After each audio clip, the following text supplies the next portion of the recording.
Bow, bow, bow, here. bow, bow. We got some conversations to have.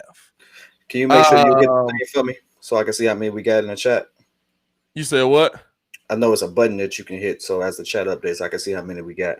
I'm gonna join on the line on the phone too, though. So Is it a button I hit? Because it normally just show up for you. no, I don't. Sometimes it'll be something you hit. You know Anyway, what? Sometimes Restream be tweaking too. Sometimes that mug be like, it's nobody in here. And you be like, bro, it's like 500 people in here. Shout out to these mugs. But this is the Windy City Breeze. I am your boy, Pat the Designer, as always, joined by the Brody Bro P.Kidd. Kid, how are you feeling today?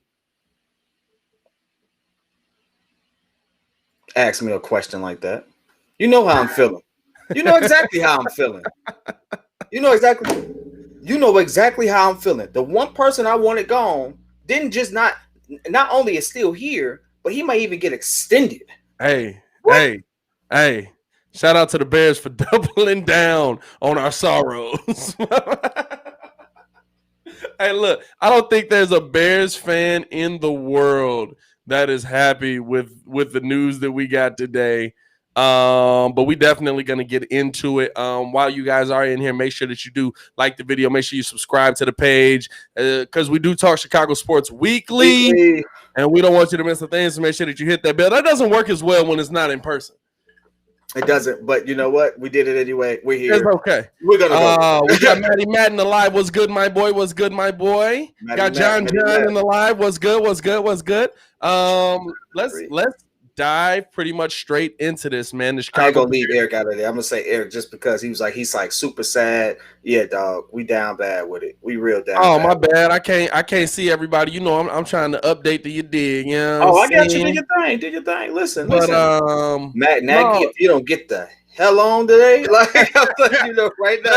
Listen, we can't even exclude this to Nagy. I feel like there was some interesting things said all around, based on a culture standpoint as well, where the Chicago Bears are at. But if you didn't know, the Chicago Bears had their off season. What is that? Pre off season? It can be postseason press conferences. I don't know what you'd call it, but they had they end of season press conference. Let's go with that end of season press conference interviews. That's what it's supposed to be. There you go, exit interviews. That's why we got you on the show, my boy.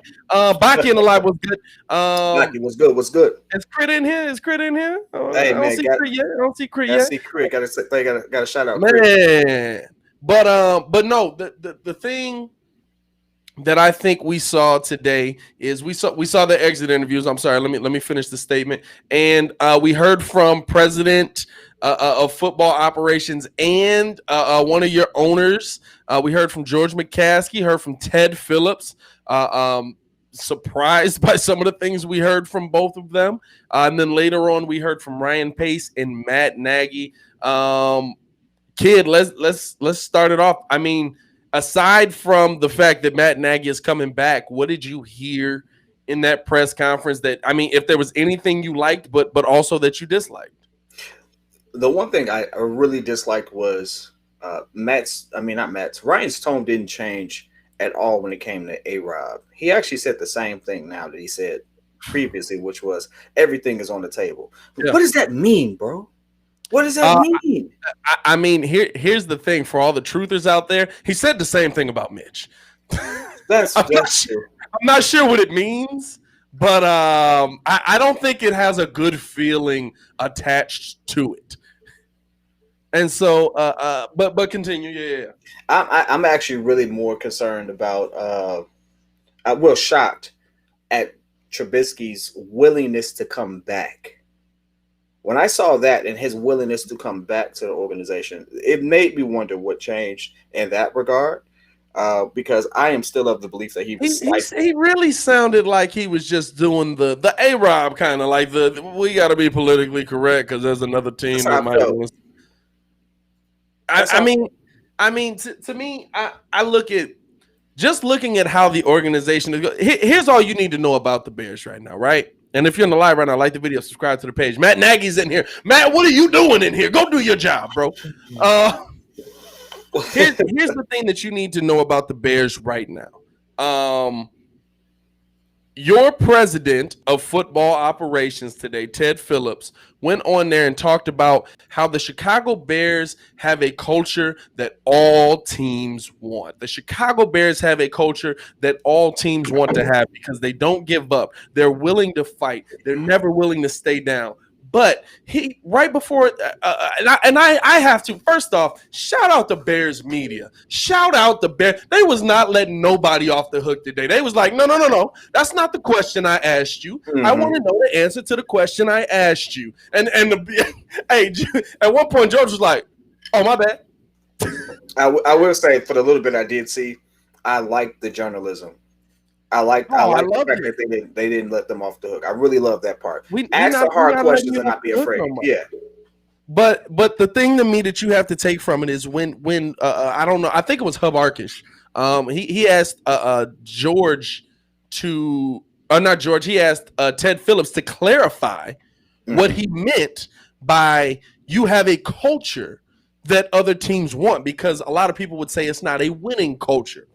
And your president of football operations, the guy who oversees Ryan Pace, Matt Nagy, whichever side of the fence you're on, if you think Nagy should be going, Pace should be going, whichever side, the guy that oversees them said, well, when you look at a culture, you have to look past wins and losses. My guy, this is not a clothing line.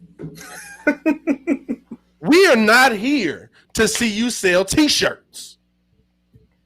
We are here to win football games. And the president of your football organization looked into a Zoom camera filled with reporters, knowing good and dang well this is going out to everybody that is a Bears fan. And he said, wins and losses are something you have to look past. Are you kidding me right now, dog? And I'm going to be real with you. That kind of trickles down to everything we saw with the return of Matt Nagy, with the return of Ryan Pace, because clearly they're not looking at this thing and saying, okay, well, we need to get more wins and losses. They're saying, well, we've been in the playoffs 2 times in 3 years, and we've never done that. We really haven't competed much over the last 30 years. So the fact that we're competing is good enough. To your owner and president of football, mediocre is good enough. That's what I really heard today. That goes to show me that we're still living in the past. Everything has changed and evolved, from business to sports. Everything has changed. And now we live in an era where, the old way of doing business, the old way of playing the game just doesn't work. And what I mean by that is there was a time when you had to sit there and do the rah-rah and say, hey, listen, we have to look at what we're developing, look at what we're building. Let's not look at the record right now. Look at the core group of guys that we have and say, hey, listen, let's just build this together, be as tight-knit, and a tight-knit group on the same page should be able to win it all. That's the old way of doing it, right? We've seen teams totally blow up, rebuild, retool, and win several times in the same span that it's taken us to at least sniff the playoffs since we last won the Super Bowl. And so things have changed drastically. And what that means is we, again, do not have the right football minds in the key positions. And that's what I see, right? And that turns from the owner down. Because I tell you one thing, you think that Kraft will let his organization slide like that? Absolutely not. Absolutely not. I had his name before we got on the live. Robert Kraft. Robert Kraft, the owner of the Saints. You think he's going to do that, or however they set up? No. So it goes to show you that winning organizations, but here's the focus on those things. We're not focused on that, and that's why we can't expect to win. Here's the thing, too, though. If those organizations go through a drought like the Patriots this year, the Patriots lost this year. They were terrible. They were a joke. Go through a drought when you dominate for two decades. That's it. That's the point. We're not there yet. We're not to the point where 8-8 is a, or maybe we are. Maybe we are at the point where 8-8 is good enough because you've been so mediocre. You've been so below mediocre for so long that 8-8 feels good. That it feels good to win half of your games and make a meaningless playoff game that you didn't even compete in. And listen, I've heard a lot of the today throughout the day, especially on Twitter and stuff like that. I've heard a lot of the well, kind of like this comment here. Would you rather have a toxic, terrible culture and win Super Bowls? Yes. Yes. Yes. Yes. Yes. That's exactly what we got. That's what people think they have on Tampa Bay right now. They have a bunch of people who they say shouldn't work, but guess what? They so marching down this playoff run. If they beat the Saints, that's our champion right there. I think to me, if you look at how this Bears team is set up right now, and I'm just talking from a front office point of view, it seems like there are too many people in a row that don't really understand the game of football and what happens. And then when you do get to the guys that are that kind of know what's going on, it's Ryan Pace who, whether you're on his side or not, has missed, has made it, has missed. And then it's Matt Nagy, where whether you're on his side or not, has not coached up the talent that Ryan Pace is winning got. To me, if you can look at those two, and I understand people that are talking about, you don't want to go switching your organization up. That change sometimes is hard. But here's the thing. You're putting Ryan Pace in another position to pick another quarterback. Mm-hmm. That's mind-blowing to me. And do not doubt it or question it. These Chicago Bears are going into this offseason, into this draft, looking for another quarterback. They might have to ride it out a little bit with Nick Foles next year, and they were kind of trying to talk him up as well. They were like, well, he wasn't put in a position to succeed. We didn't have him in the right spot. And that's true. The offensive line not being there definitely hindered Nick Foles, but you literally are going into this offseason looking for your next franchise quarterback, and the people in place to pick that franchise quarterback have been very unsuccessful at finding a mediocre quarterback. It really does. I feel bad for some of the players on this team, because you have to realize that when you're dealing with people who've had to compete their entire lives to get this opportunity to come to the NFL and do well. Like none of us, even if I know some of us may have had the opportunity to play at a high level. Some of us, those who haven't, most of us haven't. But we didn't grow up dreaming that we was going to be the guy on the bench on a suck team or a team that was just trash. We didn't grow up thinking that. We thought we were going to have a chance to compete because that's what you got into. Yeah, the money and all that is nice, but after a while, you want to actually win something. Yeah, and it doesn't seem as if these players are being put in a position to win. I think when I look at like a Khalil Mack, and I'd say, forgive me if it's eluded me. If he's won a championship before, let me know. Forgive me. I just don't know. But I look at something like Khalil Mack. He hasn't won. No, he was only on Oakland. So when I look at a player like him, it's like, man, this is a really good dude. I'm pretty sure he doesn't want to go down as one of the greats without a ring. I mean, like, I really look at that at every sport. I look at every sport and how people really played their heart out and didn't get a ring, and how that little asterisk on their name really says them, because we don't talk about those guys. Yeah. And I look at the people who've come through Chicago, and I say, listen, we may have some people on this team that were championship quality people that we just totally mismanaged. Our defense always being one of them. Yeah. That we have wasted elite defenses year after year for a long time. And it's like, oh my God. Like, and so my heart goes out to those players. I hate to make it that way, but it's like to hear that type of thing. Like, imagine you at your job and you're building something. You want to actually accomplish something great within the organization. We live in the entrepreneurship and startup culture now, right? Yeah. And so when you're in that culture, you want to obtain something. You want to actually do something. You want to do something of meaning. And so it's a sense of pride. Imagine having that. Like, sports is the ultimate thing that has this ultimate sense of pride to it. And you have an organization that's just like, okay, we're working on it while you're wasting your prime years. Dog, has to suck. I can't do it. I can't do it. Like, I halfway through it, I had to cut it off. I was like, I couldn't work there. And I couldn't work for that team. And nobody in this organization is set up to succeed right now. I mean, you're not making changes. You're not making. And listen, I'm the guy who's like, I don't want to be the Browns. I don't think that firing your general manager and your head coach every 3 years does anything. I really don't. The teams that do that usually never figure out a culture. Yeah, they seem to be stringing it together right now.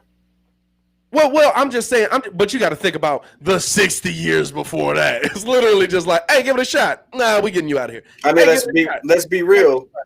Before the one in 80, 84, 85, whatever, when did we win one? The Bears won championships before the merger, so the 60s. So we won one since the 60s. They've only got one Super Bowl since the 60s. Yeah, I'm not. Listen, I'm not technically on a 50-year drought too. We're not that much better.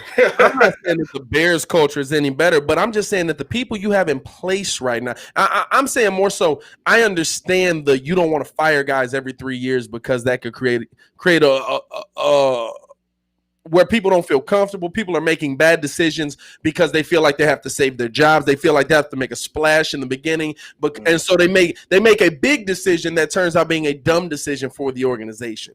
But the people you have in place right now, I don't think that's the people to move forward with at all. Listen, me and you went at it kind of on Matt Nagy or Ryan Pace, but I think I need people in the chat to know. Me and Pat talk about this offline for hours. We spent hours at each other's neck trying to prove which one needed to be fired first. And I mean, I'm telling you, if Matt Nagy doesn't go first, I am going to flip it. Not a table. I'm flipping a whole desk, computer, and thing. And I'm telling you right now, dog, I don't see how you place it all on Pace. Because I don't play. Listen, I've never said I put this 110% on Pace. I've never said that. But this is the thing. You're sending Ryan Pace out to find your next franchise quarterback again. Here's the job that he's done. I'm going to just give you these names for Ryan Pace. Jay Cutler was already here. Matt Barkley. Brian Hoyer. Mike Glennon. Mitchell Trubisky. Chase Daniel. Nick Folk. This is the guy that came in and said, I'm going to draft a quarterback every year until I get it right. This is the guy that came in and said, we're going to attack the quarterback position because it's something that is the most important position in sports. And to me, whether you think Mitch is good or not, he hasn't done enough to protect Mitch. He hasn't done enough to get Mitch help. And if you think Matt Nagy is the problem, he hasn't done enough to find Mitch the right coach. And for those of us who are on the other side who think Mitch is garbage, you shouldn't have picked him in the first place. You're literally going to go down as the worst, as arguably, I don't know. Football-wise, I don't know if I can say that because I can't go through every draft in my head. I'm better with the NBA draft. But I would say this draft is almost equivalent to a Sam Bowie, Michael Jordan situation when you see what you got in Pat Mahomes over in Kansas City. Oh, yeah. Hindsight being what it is. Absolutely. Absolutely. You know what? That's the one thing I will say about Pace that I can't give him a pass on. He has not evaluated the QB position well. I am not big. I get killed for this sometimes. I'm not big to say that Mitchell Trubisky is a Patrick Mahomes-esque player. What I am big on is saying that he can be a lot better than what we've seen, and I think that's Nagy's fault. I think that's Nagy's fault right there. He hasn't developed talent under him because it's clear that the upside in 2018. I know everyone goes back to that, but just imagine if we didn't turn away from that. We didn't turn away from that. What that would look like, right? Right. I mean, I question all the time. If you had one shot to have a Lamar Jackson type season where you had a mobile QB who actually kept the defense off balance, made some noise, but just wasn't really a great passer, would you take it over what you had? I say you would. Over what we have now? Over what we have now. I say you would. Yeah. I rewatched that last Saints game, and there's a couple opportunities there where I was like, you know what? If he just took off running right here, this keeps the defense honest. That's a phrase. That's the only time I can actually say that in football, that as opposed to basketball. Him not running didn't keep them honest. Agreed. But to me, the difference is like and we kind of said it during the Bears live. It was something that I said. Those are special players. That's true. Those are very special players. That quote right there, true. I gotta look into that one. Nagy inherited Trubisky. The word is he was the one who really got in. Yeah, that's facts. That's facts. And I want to talk on that too. But the thing is to finish on your point. That's why I put it up there so I remember it. Hey. Robert kind of right about that though. What? What did he And say? ain't Payne's fault that the kicker missed. No, it's not. That season we was riding high. I ain't gonna lie. Listen, it's not Pace's fault that the kicker missed, but you know what? It's the team's fault for only having 16 points. And the offense has been that was Philadelphia, bro. That team was not dominant. But that year they weren't the scrubs they were this year. Hey, look, and that was another Nick Foles led team. Nick Foles was putting in work on us that day. Come on, bro. Hey, Nick Foles, we can hate on Nick Foles all we want to. We just hate him because it didn't work out for the Bears. But when he was on the other side and he was making it happen when Carson Wentz went down, everybody was like, "Who the heck is this dude?" Like, hey, let's be real. Yeah. It just only happens because it's happening for us. Right. But a lot of players from our like when I saw Floyd doing what he was doing with, Aaron Donald's right next to him. Don't forget it. But I was like, man, why he didn't do that for us? Like I was literally looking like that, but it was like, well, maybe he didn't have the opportunity to. No. See, I have to go back and forth with it a little bit, baby. You know how we was trying to have this debate, but Ringo wouldn't stop screaming off the mic. But the thing with that is that Leonard Floyd didn't show great production with the arguably one of the best defenses to ever be on the field.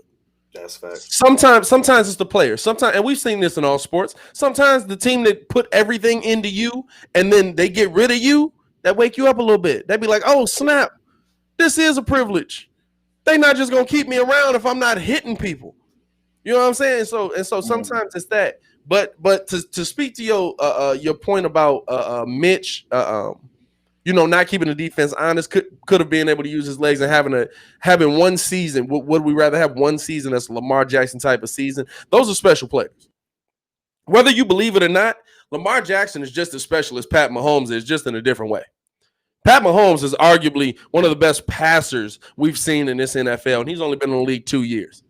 He's climbing that list. Lamar Jackson using his legs is one of the most amazing things I've seen. And I grew up watching Mike Vick and always picking the Atlanta Falcons. He is leading every position in rushing yards or yards per rush at 6.9 or something like that. Something like that, yeah. I was like, yo, he has more yards per carry than Derrick Henry. And Derrick Henry went for 2,000 yards this season. And as a running back.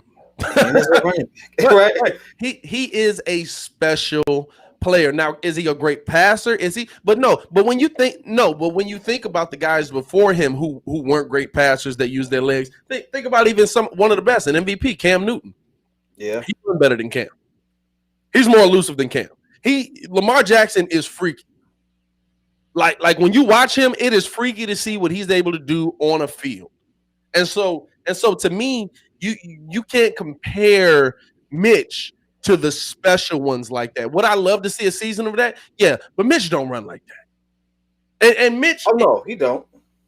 He's not that dynamic of a rusher, but he is a lot better. Like honestly, if you ask me if he could do what we saw Heineke do, I think he could. Yeah. 2018, Mitch was playing like that.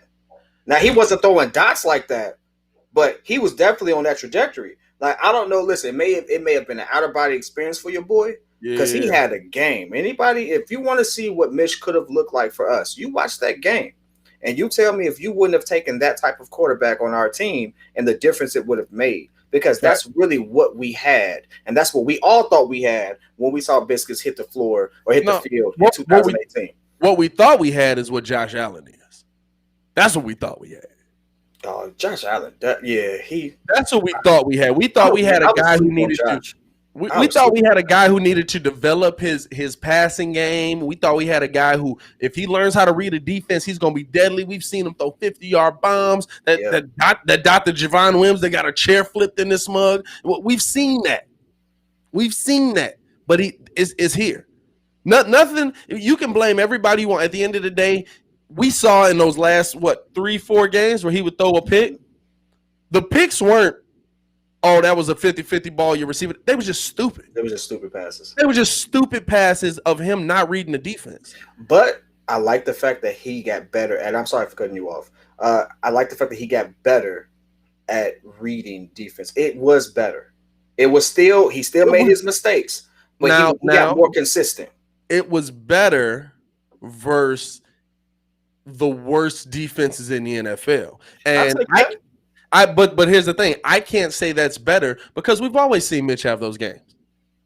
Versus Detroit, Mitch has had some of his best games in his career. I don't think he's lost to Detroit. Well, the last loss is his first loss to Detroit, and he still balled out on them mugs. Versus Houston, versus Tampa Bay before Brady got there. We've seen him dominate terrible defenses. That's what Mitch does. He's not the worst quarterback to ever hold a football. Although I think I might have said that during the live. He's not the worst. He's not the worst quarterback to ever hold a football. I seen Cade McNown not pass the 50-yard line in the entire game. It's wild to think that. But he's not there mentally. And so you have, in my opinion, now you have to find your next guy. But the guy who picked him, the guys who are evaluating him, the guys who need to be evaluated by people above them, they don't seem to have what it takes to make that pick. Now, I will say, and now we're finally going to get to J Money's comment here. We do have to remember Nagy inherited Trubisky, and Nagy was instrumental. I don't know if he had final say, but I know that he saw Pat Mahomes and he pushed along with a few other coaches in there to draft Pat Mahomes for them to move up to go get Pat Mahomes. That is something that I can say is facts. And you have to ask now because they're coming back. They're coming back. That's the thing we do know. Out of all the questions we still have, 2021, they're coming back. And heck, they wouldn't even expand on whether people were getting contract extensions, mostly Ryan Pace, but they wouldn't even talk about it. They're like, well, I feel like that. Ryan Pace said, I feel that's selfish to bring that up right now. Bro, what's selfish? We're trying to figure out if you coming back for another 3 years or not. We're trying to see what's going on. And so to me, the question is with Matt in the room now, because when Pace picked Mitch, he locked everybody out. With Matt in the room now, can we get it right? And we can say that Matt is not a good talent evaluator, whatever we want to say. They seem to be. He doesn't develop talent well. Talent developer, but I think I could go away from Biscuits, and I would say Cole Kmet should definitely have more of a role in our offense, and he doesn't. And there's no excuse for that. Absolutely, there's absolutely no excuse for that. The kid is going to be a stud. Mark my words, the kid's going to be a stud. Absolutely, but I think the question is now: can I think we really got two questions we got to answer. One, have they learned? Because now they get a shot. Now we got to know. We saw them at the end of the season. We saw them in the playoffs. Clearly, the quarterback ain't the answer. Clearly, Matt still doesn't trust him. I think we all saw in that game that it seemed like Matt took a little bit of play calling back. In fact, if you heard Allen Robinson his ESPN interview, they asked him and was just like, "Hey, so do you think, or who was calling plays?" And Allen was just like, "I don't know." And Tom Waddle, who was also a Bears receiver, was like, "I've never heard of that. Like, I always knew who was calling plays. They might have been calling the wrong plays, but I always knew who was calling it." So the questions you have to ask is, one, can they, with them two in the room, can they find that talent? Because you do got to give Nagy credit. He was on Mahomes, who's going to go down as a generational talent. And can we say the Bears drafts have been better since he's been here? Earlier, I don't. We haven't had a lot of early round picks because he has totally snubbed, or not snubbed. Excuse me, that's the wrong word. He's fumbled. That's the right word. Fumbled his earlier picks. I give you that. Yeah. But overall, he's a BGM, B minus. If anyone that disagrees, that's not my rating.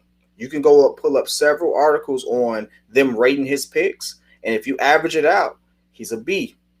And it's like, you know what?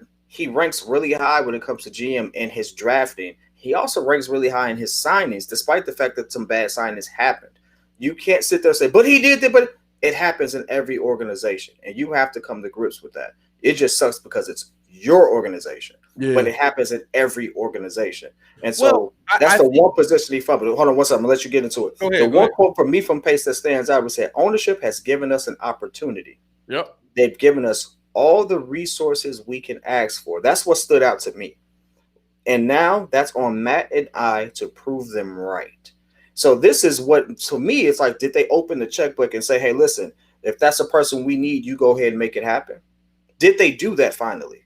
Are we now going to sit there and say, hey, listen, let's go ahead and make a push for Watson? Let's see if we just, at one point, he didn't even get a call. That was the story. He didn't even get a call Well, from well, Pace, that's Pace. That's right? Pace during the draft because he locked everybody out. And I Yeah. think I think with Matt, I think also that the John Fox Ryan Pace situation was weird. It was like he hired him, but AD did he in the chat, what's good, my boy? I don't want to leave you out there. did he want to hire him? Did he? You know what I'm saying? And so Yeah. I think their relationship was a little bit like weird. Mhm. But I think with Matt Nagy, I think that they're at least in the room making these decisions.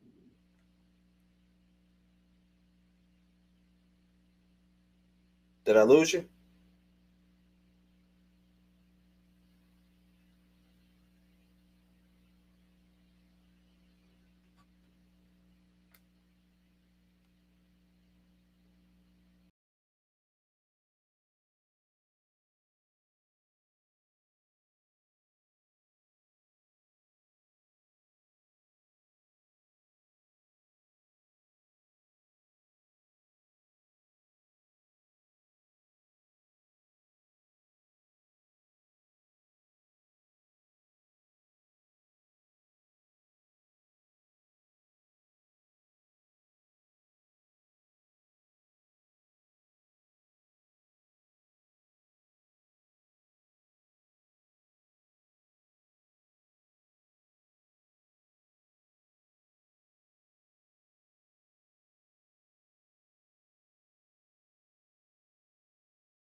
And we back. Oh snap! All right, sorry about that. Technical difficulties. So it happens when you have a 95-pound dog knocking your internet out. Wow, and we got P.Kidd back. Hold up, we got to get back on the right side. Hold Gang, on. gang, gang, gang, gang, All gang, right, we gang, back. gang, gang. All right, all right, all right. Sorry about that. Sorry about that. I thought it was me, so I hopped off. I didn't know what to. I was like, if he's stuck, I was like, my kid that did something. My daughter has tripped over this. I don't know what she's doing, but she's kicked the box several times. I was like, how do Bruh, you kick it? It's in this isolated spot. Like, bruh. how do you? Welcome. Hey, look, it had to be Coda. He don't be knowing what he doing. He just large for no reason. No, Well, we but had nearly 70 people in the chat. I appreciate those who stuck around, man. Appreciate the love. For sure. No, I really, to me, I don't even know what we was what point I was making. I kind of lost my train of thought. But I ask you this: do you think that Matt Nagy and Ryan Pace going into this because they said, "Oh snap, Jay Critton alive"? Jay Crit. Hey, do you think that you, Crit? Major love that we gonna pause real quick. We're gonna pause real quick to show some love to Jay Crit, man. Jay Crit knew what kind of day we was having and sent over the Crown Royal, not no regular Crown Royal pack. Sent it over with the glasses, Nagy. Hey, Crit, we gonna open it next time Kid is in studio because I feel like that's something that that's a team drink. We need to drink that together. But definitely big love to y'all, man. Big people showing love. We appreciate you. Definitely appreciate you, Crit. I had to put it on. I had to put it on Instagram. Talk about that. But again, Kid. Do you think that with Ryan Pace, with Matt Nagy, somebody who has evaluated the quarterback position well, we can say what we want about, the Nick Foles bringing in? I think that was more of a COVID thing than anything because any quarterback you were bringing in wasn't going to be able to learn the system right away. Do you think that they can go out and find your franchise quarterback and save essentially their jobs?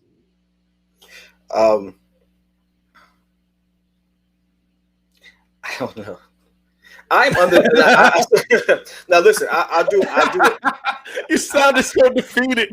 I was, man. I am. I don't know. I don't know. I don't know. I don't know. So here's my honest opinion about everything that was said, what you just mentioned, and kind of some of the topics we were touching on before, right? Yeah. I'm under the impression that maybe a tough conversation was had and ownership finally was like, yo, it's your last shot for both of you. That's the kind of feeling I get from that statement. Yeah. Right? You can infer, a lot can be inferred from those comments, but when they say they've given us all the resources you could ask for, you know what that tells me? That means a boss came to the table and said, hey, listen, I'm just in my mind, just wishful thinking. George came to the table and was like, hey, listen, I don't like this. I'm spending too much money for this. Figure it out. Whatever you need, I'm gonna get to, but figure it out. But we need to be having conversations past this first round, right? And so we need to definitely be making deep playoff runs. And so I think that for one, with the change in, and I hope that I'm directly answering your question. I know I've kind of gone off a little bit, but just kind of wrapping this off in a little bow real quick. I think this is the one time I can say that both of the people in the organization at the same time have had that last chance. Think about it. Yeah. Nagy is sitting there. He gave up play calling and stuff like that. He's like, hey, realize this. Kind of. Kind of, right? So hey, Kid called in the media. He was like, he's got play calling again. I saw that bubble pass. Dog, that's trash. When every time a trash play comes, anytime we do 3 runs in a row, I'm like, yeah, Nagy's calling plays. Like, I'm sorry, it's a clear difference between when he's calling the plays and between when Bill is calling the plays. So here's the thing I would say. Dad, made me lose my thought. Here's the thing I'll say. Just to your point, when we've had these conversations earlier in the year, I think Pace can learn from the mistakes he's made, and now I think Nagy's learning from the mistakes he made, just being optimistic about the situation. And they can look at this season as that precursor to say, hey, listen, this is the turning point in the relationship. Either we got better from this or we just lost our jobs because of it. Because listen, him giving the play calling up, I know it was against trash teams, but guess what? We played trash teams most of the season, and we was on a losing streak too. Right. And so when you consider that, it's like, hey, listen, we made these changes and we performed well. That's a hit and a half for you to get your head out your behind, and say, hey, listen, I'm not going to do that anymore. And for Ryan Pace, it's like, hey, listen, you see what you missed up by trying to shut everybody out, and you went out and got biscuits and stuff like that. Well, you see, you passed up 3 generational talents when you had what was it, the number 2 pick? Yeah, you traded it. I think you traded up for number 2. Yeah.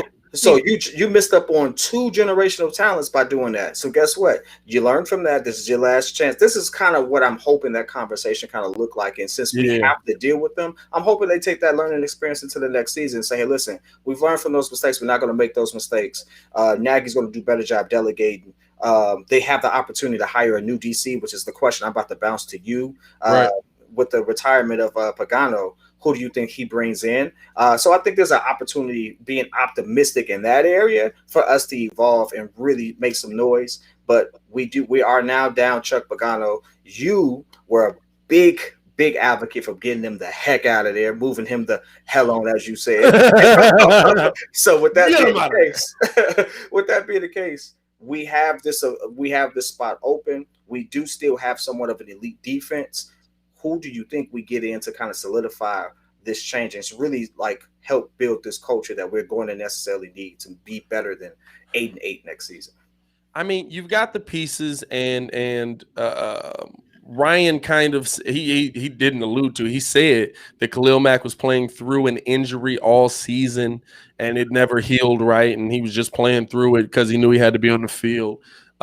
Which I mean, kudos to him. You hate to see it, but that is the NFL, unfortunately. We don't know the severity of that. The thing you think about is, okay, so he was dealing with an injury. Does he come back 110% healthy? I personally think Ryan Pace signed Robert Quinn, and because he didn't get a physical, I think Robert Quinn was injured when he got here. Does he come back different? Does Eddie Jackson, based on how Eddie Jackson was tackling, I think honestly he has something too, because I don't know too many NFL players that try to tackle with their shoulder.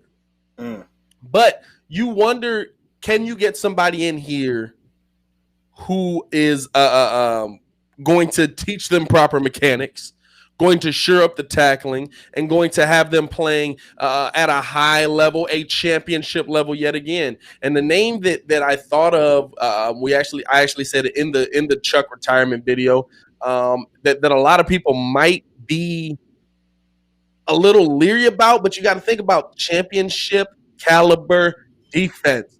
Matt Patricia was the head coach, or what was the DC of a championship level defense. A team that had pieces in place but did things a Belichickian way. And that's wild to me that's actually a word now, Belichickian. That man has been so dominant for so long. He's got a nation under him. You know what I'm saying? But listen, by the way, though, people who've come from that tree haven't been as successful. So that's haven't been as successful as head coaches. That's true. We love them. We love them as coordinators, though. We love Josh McDaniels. We loved Matt Patricia as a DC. Listen, and I've said this before. Sometimes guys just can't be head coaches. Jim Boylan spent how long did I say? Like 20 years in the NBA. He's on the staff right now. He is. Like, he can do something well. I love our chat because the people in the chat when people get spicy, they go right at it. Spiral, I agree with you 110%. Mike Green, you can get the hell on with Chuck. All right. Anyway. So, yeah, I'm on that today. You can go ahead and say it. Anyway. I don't even. This is the thing. I'm like trying to click, like, because I see much commenting back and forth, like having an argument in the chat. So I'm like, that's the no. Wait, hold on, wait up. I've been reading it the whole time. You know, I'm a comment guy. You know, you all up in there. Hey, listen, I love the smoke. I want a Santa Claus sized chimney worth of smoke when anybody want to bring it. You go ahead and do what you got to do, baby. Let's go ahead and do it. But some of the stuff that you're saying, like that Mac being double team, Mac was not double teamed the entire season. Mac got schooled 1-on-1 against the Saints. What you talking about? Hey, there was some stuff going on there. Don't worry about it. Hey, it's cool. Oh yeah, okay, all right. I'm just feeling. I thought you was talking about me. I'm like, when did I bring this up? Hey, listen, I'm mentioning it because we have a lot of people. This is why I say fans, and I love the fans who rock with us and stuff like that. But sometimes we, and I include myself, can be real delusional about the abilities and situations that our professional athletes find themselves in. We think they're superheroes, and it's like realistically, you can sit there and say, in my mind, the Chicago Bulls can go on a run and be a threat in the playoffs right now. James Harden just got traded to the East. It might not happen. We'll see. That's a later conversation. We're gonna get into that as well. I was about to say, the heck is you talking about? Like, Look, listen, well, an listen, imploding Nets team is better than our team. They got right. that much talent. Let's It's just, about growth. It's about growth, my boy. hey, But listen. we think of our athletes as superheroes, and so there are moments where you're like, I can see them doing this, like us at the end of the year. We think we're still thinking about this team like it's the 2018 defense.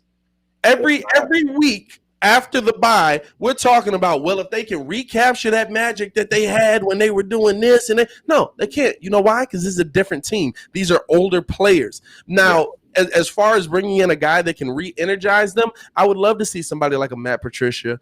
Give you that. But because you're bringing in championship caliber, which I gotta remember if he was on the team that won a championship. Who we talking about? Patricia? Matt Patricia. I don't remember if he was on one, but I know that he was in that organization, and there's not many seasons where we've looked at that defense and said, bro, this defense is terrible.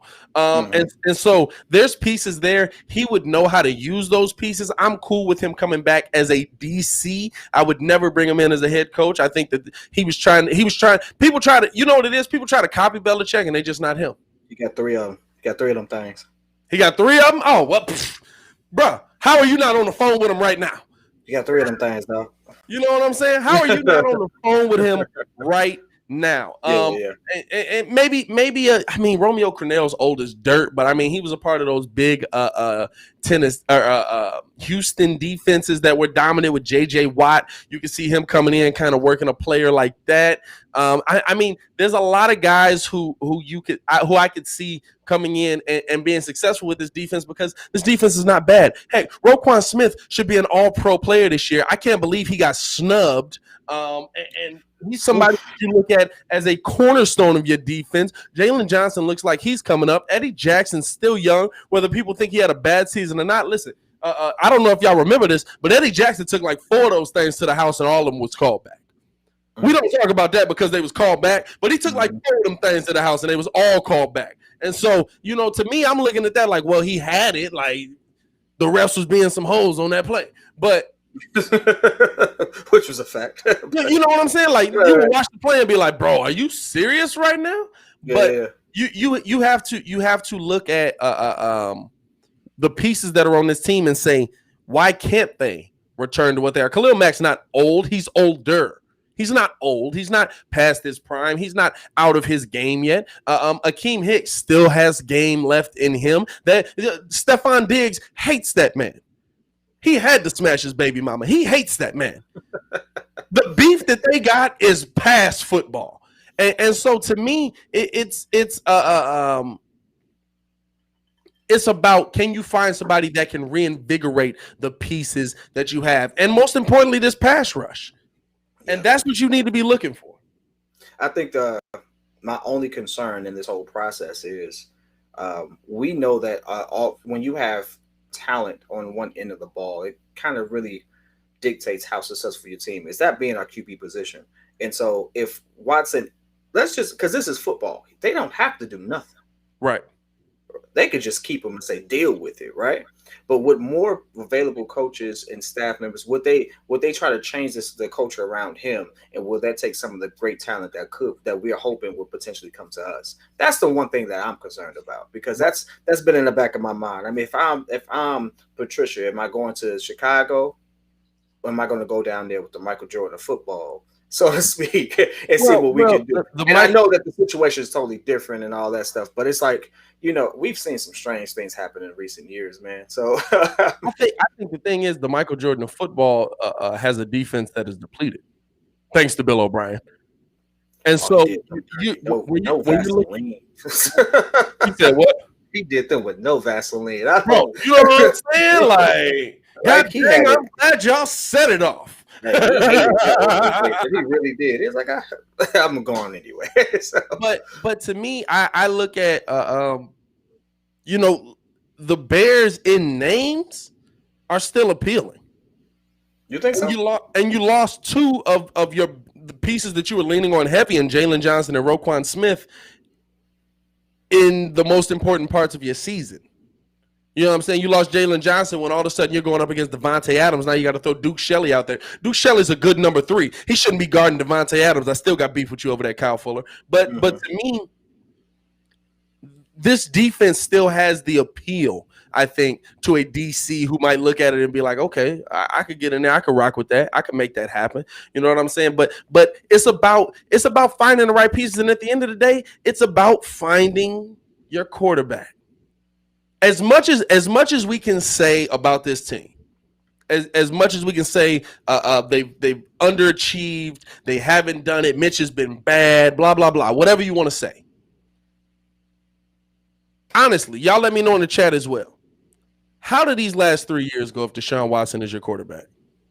Somebody who comes in understanding how to read defenses and understands how to pick up a system. And though it may be a more intelligent system or a deeper system, he's that kind of football mind.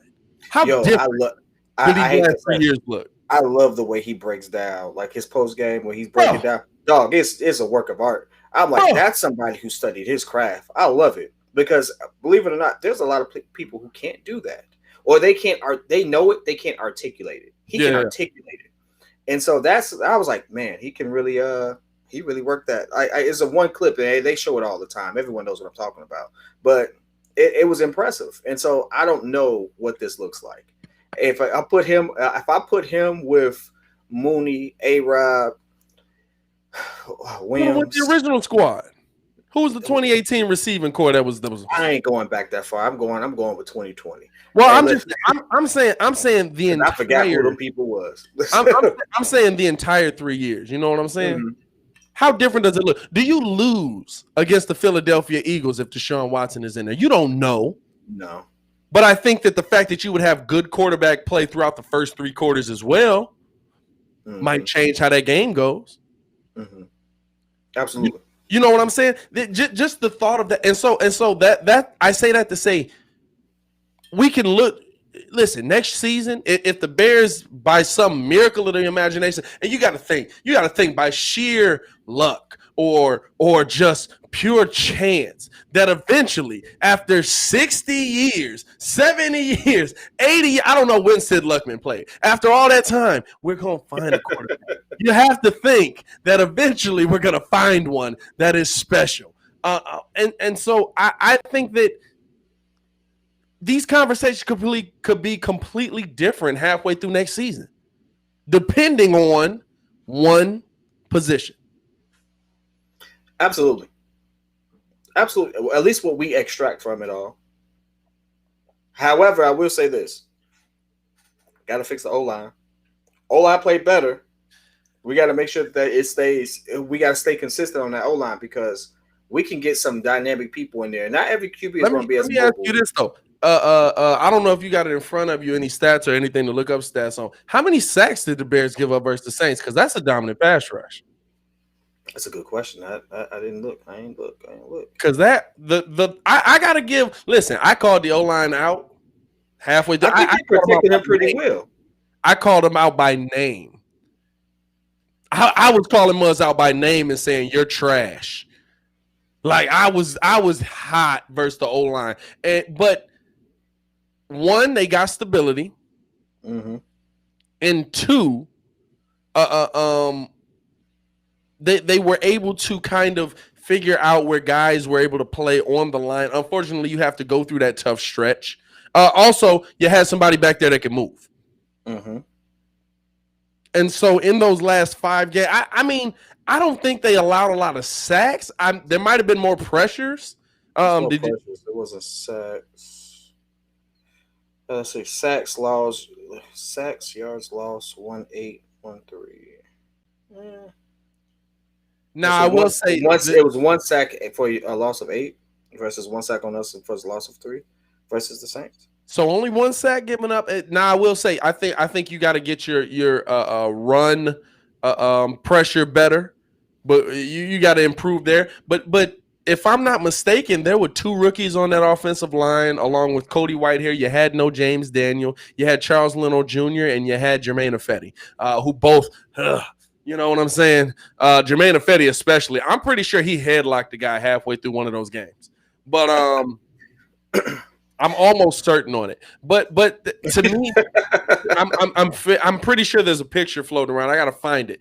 And listen, you got a lot of guys coming back that could change this team, especially if they come back at the level they left it. James Daniel, and I know a few professional offensive linemen. I'm talking about NFL offensive linemen, and they're telling me like, bro, this dude technique is phenomenal. His pressure is phenomenal. He coming off of the block is this dude is a all-pro offensive lineman, and so you think you get a couple guys in there to shore up your line, or maybe just one, but you might have those pieces in place already.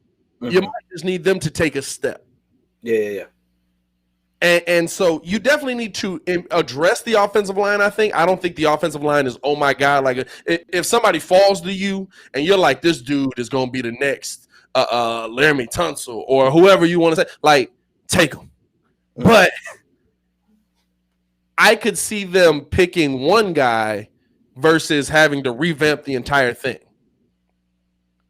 And so, to me, the biggest change still has to be that quarterback position. Absolutely, I believe a change needs to happen there. I'm just of the opinion that we're not going to get who we hope that we're going to get. Yeah, because no matter what no one says, and this is taunted all online, Watson has a no trade clause. Oh yeah, that means even if we put the best package together, he has to be convinced that this is the best organization. And if that isn't apparent based off of several things, right? Because if the O-line, if you look at the O-line for the first half of the season, I don't know what he's looking at. I know he's a better football mind than I ever will be at this point as a professional, right? Yeah, let's be clear. Like, I don't listen, but I don't know how his team evaluates the Bears and stuff like that. But we weren't even in the first consideration of first teams he threw out there. He said Miami. Yeah. And that Miami talk, hey, listen, would you trade? Would you trade? Yeah. Think about where you at, bro. Think about where you are at. This man said, send me to Miami. Dog. Now, Miami ain't bad. They're not bad. And the return would be Tua, which is not a bad pick. Tua is actually on kind of like I mean, he's a little better than Mitch already. I just feel like in a year, even Tua just going to be like, nah, y'all got to get me up out of here, bro. Hey, bro, Andre Johnson said it, and DeAndre Hopkins retweeted it. I don't know if you saw that. Let me see if I can find the tweet, actually. But essentially, he was like, bro, Houston is not the spot you want to be. This is Andre Johnson, who spent, I would say, a good 80% of his career in Houston. Let me see if I can pull up the tweet While here. You do that, I will say this. If I was Deshaun Watson, I would look at Miami because Ryan Fitzpatrick had that team jumping. Anytime they benched him, they was making a decent push. Now it didn't work out. We know Fitzmagic is gonna give us that like stellar game, and then all of a sudden he's gonna throw 5 picks, right? But that same team and them retooling, warmer climate, all that stuff, like more stuff working in his favor. They look like a more attractive team than we do from his perspective. Like potentially from his perspective. So it's like for everyone that says, let's go out to Watson. Yeah, I want us to make the call. I want us to put a package together. I want us to put up the effort. Do I have confidence that we're going to do it? Heck no. I wouldn't want to come here if I was Watson. You know what, though? Think about it. I don't have confidence that Watson is going to do it. That's what I'm saying. If it becomes available, you think about, like you said, Pace is probably in a situation where this is a win or go home season. Or maybe next couple seasons. Pace and Nagy, I think this is it for him.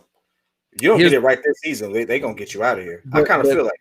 But well, let me read Andre Johnson's tweet, and then I ask you my question on that. Here's Andre Johnson's tweet. If I'm Deshaun Watson, I'll stand my ground. The Texans organization is known for wasting players' careers since Jack Easterby has walked into the building. Nothing good has happened for the organization, and some reason someone can't seem to see what's going on. Pathetic. And DeAndre Hopkins retweeted it and said, when Dre speaks, you listen. So clearly, I mean, they traded him for a pack of bubble gum. So pack of bubble gum, half dead dog, and a bullet to put it down with, bro. I swear. wild. Like, and so you wonder, like, is it like in our minds? It's like, okay, they're gonna get it together. He's not leaving Texas. They're gonna get it together. Are they gonna get it together? Like, you have to be ready for the situation where you might have to give it up. And listen, I think the Bears will. But the problem is, what are you going to give up? You're probably giving up like 3 first-round picks legitimately. I will say this. The one person who I think we have a legitimate shot at getting, I wouldn't mind seeing him. I just hope he's right mentally after the season he's had, is Cam Newton. Cam Newton is going to be on sale and not for a premium. But is it Cam? Is it Cam to bridge or Cam for the future? Because Cam is only 32, 33. I would say Cam to bridge. Which, let's be honest, would you be mad at Cam for the bridge? I wouldn't be. Depends on what kind of quarterback you draft. That's true too. I love Cam for the bridge, but it depends on what kind of quarterback you draft and what kind of quarterback you're putting in place to be the next future starter for you.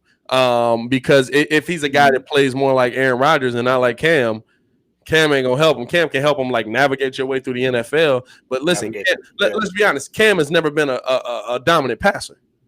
Cam has never been that guy that's gonna stand in the pocket. Cam's the dude that he can throw, absolutely. He can make the passes, absolutely. He can't make them all the time, but he's such a dynamic guy and such a big body that if the pass ain't there, I'm not going to run around you. I'm not going to Lamar Jackson and juke you out the way. No, I'm going to put you on your butt, and then I'm going to run through you, and I'm going to run through the dude behind you that's a linebacker, and then I'm going to score the touchdown. I've looked at Cam as a mobile Ben Roethlisberger with a lesser arm. Yeah. And to say that is like, that's even Big Ben now is like, yeah, you know? And so, yeah. You know, so when I say that, you know, I got to see what you laughing at. Hey, Dame said, Dame at you, bro.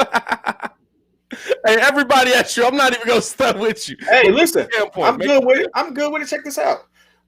You think with Cam, pre-COVID Cam, because after COVID, he looked like a totally different person. I'm gonna be honest with you. Yeah, after COVID, sure. They look like a totally different QB. So let's speak facts too. He was balling pre-COVID.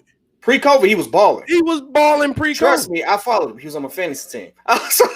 Listen, I was definitely riding them points for a while. But after he caught COVID, he looked like a totally different dude. I'm gonna be honest with you, he looked like a totally different dude. So after that, I'm like, hey, listen, pre-COVID, I would have took that Cam over any QB we've drafted, any QB we've had on our team. I would have took that Cam in a heartbeat, right? And so with some time off, some rest, and a new opportunity, do you think, hey, to bridge, you wouldn't the hype that would have in the city? Period. I mean, listen, if you had to pick a QB to bridge, Cam ain't a bad QB. It ain't like we saying, oh, go call Colin Kaepernick, who ain't played in 4 years, like some idiots try to say. Like, listen, I have nothing but love for what Kaepernick has done, but I'm gonna stick with Cam. So yeah. No. I think the thing is, to me, you have that guy on your roster already. If you're gonna do a bridge, you have to fix your O-line. You have to address protecting your quarterback. Send Nick Foles out there, because if you're doing a bridge, you're not winning. Nick Foles ain't as mobile as Cam. I'm not saying he is, but this is the thing. If you're doing a bridge, you're not winning. No bridge quarterback is taking you to the Super Bowl. If you're doing a bridge, you're not winning, which means you've mentally, as an organization, decided that this guy is literally here to play some games because we need somebody at the quarterback position, and he's competent. Let me ask you this, though. Who in this chat thinks we going for the Super Bowl next year? Nobody. All right, so listen. I hear what you're saying. A bridge quarterback, we're not going for the win. We ain't going for the win in the first goddamn place. We're trying to get from 8-8 to 12-4 or whatever the heck it is. We're trying to do better than that. We ain't going for no wins. Hey, listen, the Bears are in the same spot the Bulls in. Let's be real. What you're trying to do is show promise. Because think about this. I'll give you the situation of a Joe Burrow. Or a let's see how he comes back after injury. But what's the other man? San Diego. Come on, help me out now. Tannehill? No, San Diego. No, San Diego. I'm sorry. Somebody in the chat. Color the jerseys. I'm sorry. Somebody in the chat. San Diego quarterback. It's slipping me right now. It's the liquor. Josh Allen?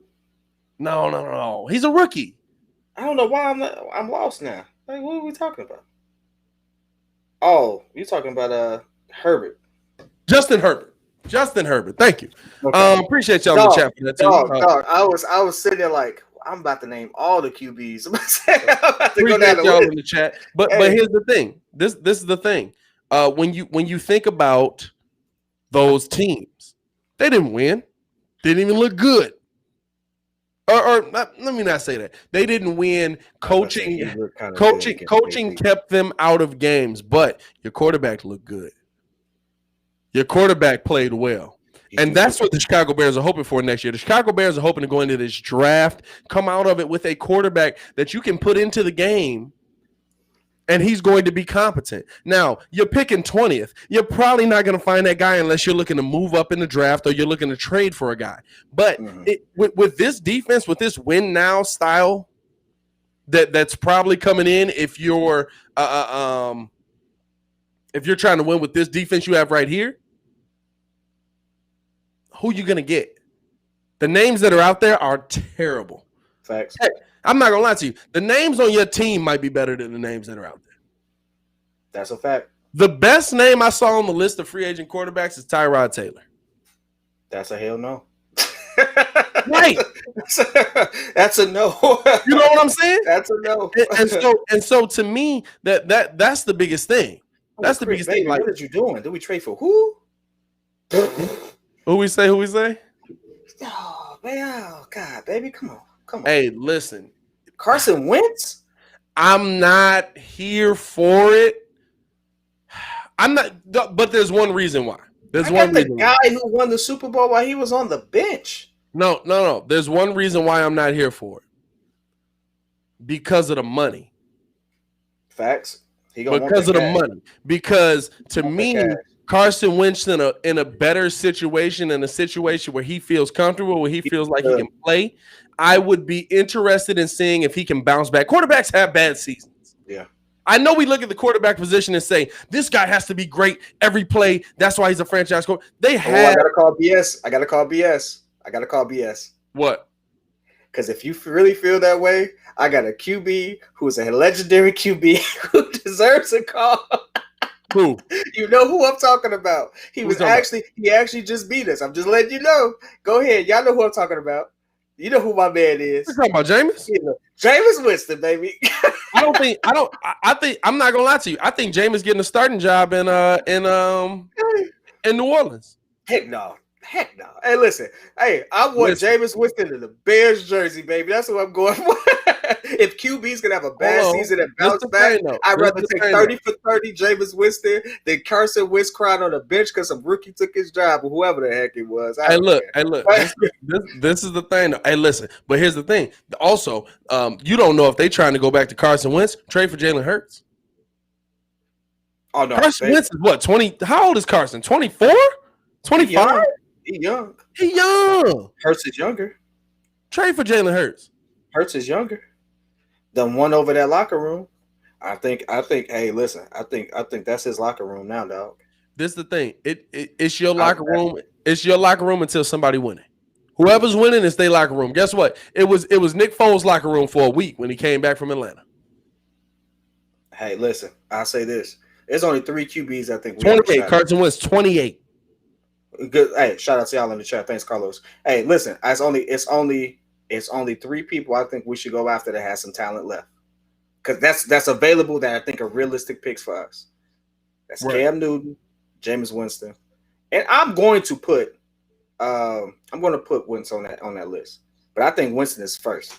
I think Cam and Winston are the first ones that we look at if we're going to sit there and make a move. Right. I really do. Everyone is. I don't think we're going to sit there and draft a QB and do that, because guess what? I don't believe Matt Nagy's going to develop that talent. I don't want that. I want a QB that's had some years, that knows what he does well, and can be able to speak up for himself. I don't need a rookie to come back in here and have to deal with Matt Nagy and his ego in the Denny menu. I don't want to do it. But this is the thing. That's what you're getting. They brought him back. That's what you're getting. You're going to get them looking for a rookie. And here's the thing. The rookie might look nice in that first year. He's new to Nagy. He's going to listen to everything Nagy says. I want somebody with a sense of pride, bro. I want somebody to be able to say, hey, Nagy, that ain't working, dog. I want somebody to be able to call him on that. But look, he might get Nagy's system. It might click. You don't know. Football is crazy. Football is a crazy sport. Football is a sport where you can literally we've seen teams go from 4th place to 1st place. The Buccaneers went from one of the worst teams in the NFL to acquiring the GOAT. Dog. When the GOAT calls, you get everybody the GOAT called and say, hey, I'm coming through. And that's what happened. And guess what? They said the GOAT is coming. And you know what? They said that what the GOAT wants, the GOAT you know what they hit. You know what they hit. Hey, they get Tom Brady rolled in down in Tampa Bay like, the champ is here. That's exactly what happened, dog. Hey, listen, you say whatever you want to. Tom Brady was like, hey, Gronk, I'm leaving Bill. Come through. Like, he called the squad, AB. He was like, AB, I need you to stop doing stupid stuff for a season. You're going to be at the crib. Don't you mess up my house. Hey, come through. Gronk was mid backflip in the WWE. He was just like, hey, what's up, Brady? Oh, word? Oh, yeah, I'll be there. Hold on. I'm coming through. Hey, everybody in the chat, and Pat, if you know, help me out, because this is a name I see floated around a lot, and I don't think he has a chance of being moved. I don't know what the situation is because I never even looked into it. And Michael Green, that's an interesting stat. I mean, interesting line. If Brady actually considered Chicago, I think that's a hell no. But okay. No. Everyone's saying Bridgewater. I don't think. I don't know. I don't like him over. I don't know. I don't think he. I don't know. I don't know much about him outside of everything else. I know he got hurt again. I think Bridgewater can play. Bridgewater is in that because we base our quarterbacks based on you got your top 5. And then you got 6 through about 15. Bridgewater's in that next class that's about 16 to 25. And he's not at the bottom of it, but he's not at the top of it either. Actually, he might be at the top. I give Bridgewater 16. I would give Bridgewater 16. I think there's some rookies that come in. But the thing is, Bridgewater, the thing I don't like about Teddy is that how confident are you in your skill? Or maybe it's just cockiness. But and I can live with it if it's cockiness. We don't know. But you didn't want to come in and think you could beat out Mr. Trubisky when the guy who's coaching him is literally like, I don't want him here. You know what I'm saying? Like, to me, that's an immediate like Cam Newton was like, sign me. I would love to go to the Bears. You know why? Because he knew he was gonna beat him. He knew 210%. I'm gonna be a better quarterback than Mitch is. Yeah. I'm an MVP. I've been to a Super Bowl. I've been in the playoffs. I know what it is. I know. I think my whole mentality is who can we get at a discount right now, right? And Wentz maybe not so much, but I know that absolutely not, right? That contract is wild. Like, yeah. He getting paid. Hey, shout out for young brother. He ain't a brother, but hey, shout out for young men getting paid. How about that? But I just think of that. I think of who can we experiment at a discount that is a big enough draw for us to potentially have a name. And to me, Winston was the first one that came up because he didn't have a great season in INT, but he put up a heck of amount of yards. He didn't have a whole lot of weapons around him. You know, he needed some help on the decision making, and he didn't have a veteran QB on his squad to actually help him through that. He just spent a year with one of the best QBs they've ever played. And so, I mean, a year behind I would say, maybe the third or fourth, current best right now. I think that's why he's not leaving. I think Taysom Hill's that quarterback. Hey, listen. Taysom Hill, we saw Taysom Hill throw a 50-yard pass. Hey, that thing looked like a punt. I get it. Hey, look, whether Jameis is going to hit you in the hands or not, that ball going 50 yards, and it's going to look good when it go 50. Hey, But I think they've 5,000 yards, 30 TDs. I think they've seen something we haven't. And who? In Jameis. Because it almost seemed like there were moments where it was like, no, we got like to go to Taysom to me was more of a Taysom's been here longer. He deserves this nod. And he has a winning record. Oh, of course. Yeah. Look, but to me, that's more credit to Sean Payton. But again, Sean Payton ain't retiring. We're talking about Drew Brees leaving. Yeah. So listen, we didn't even think. But again, Terry Bridgewater was supposed to be number 2. Sean Payton over the last 2 years with backup quarterbacks, I believe, is 9-1. Terry Bridgewater is supposed to be number 2, though. He left. Teddy. That's what I'm saying. Teddy. You know what? I said Teddy. Anyway, it's the liquor. Don't worry about it. Thanks, Jay Crit. Anyway.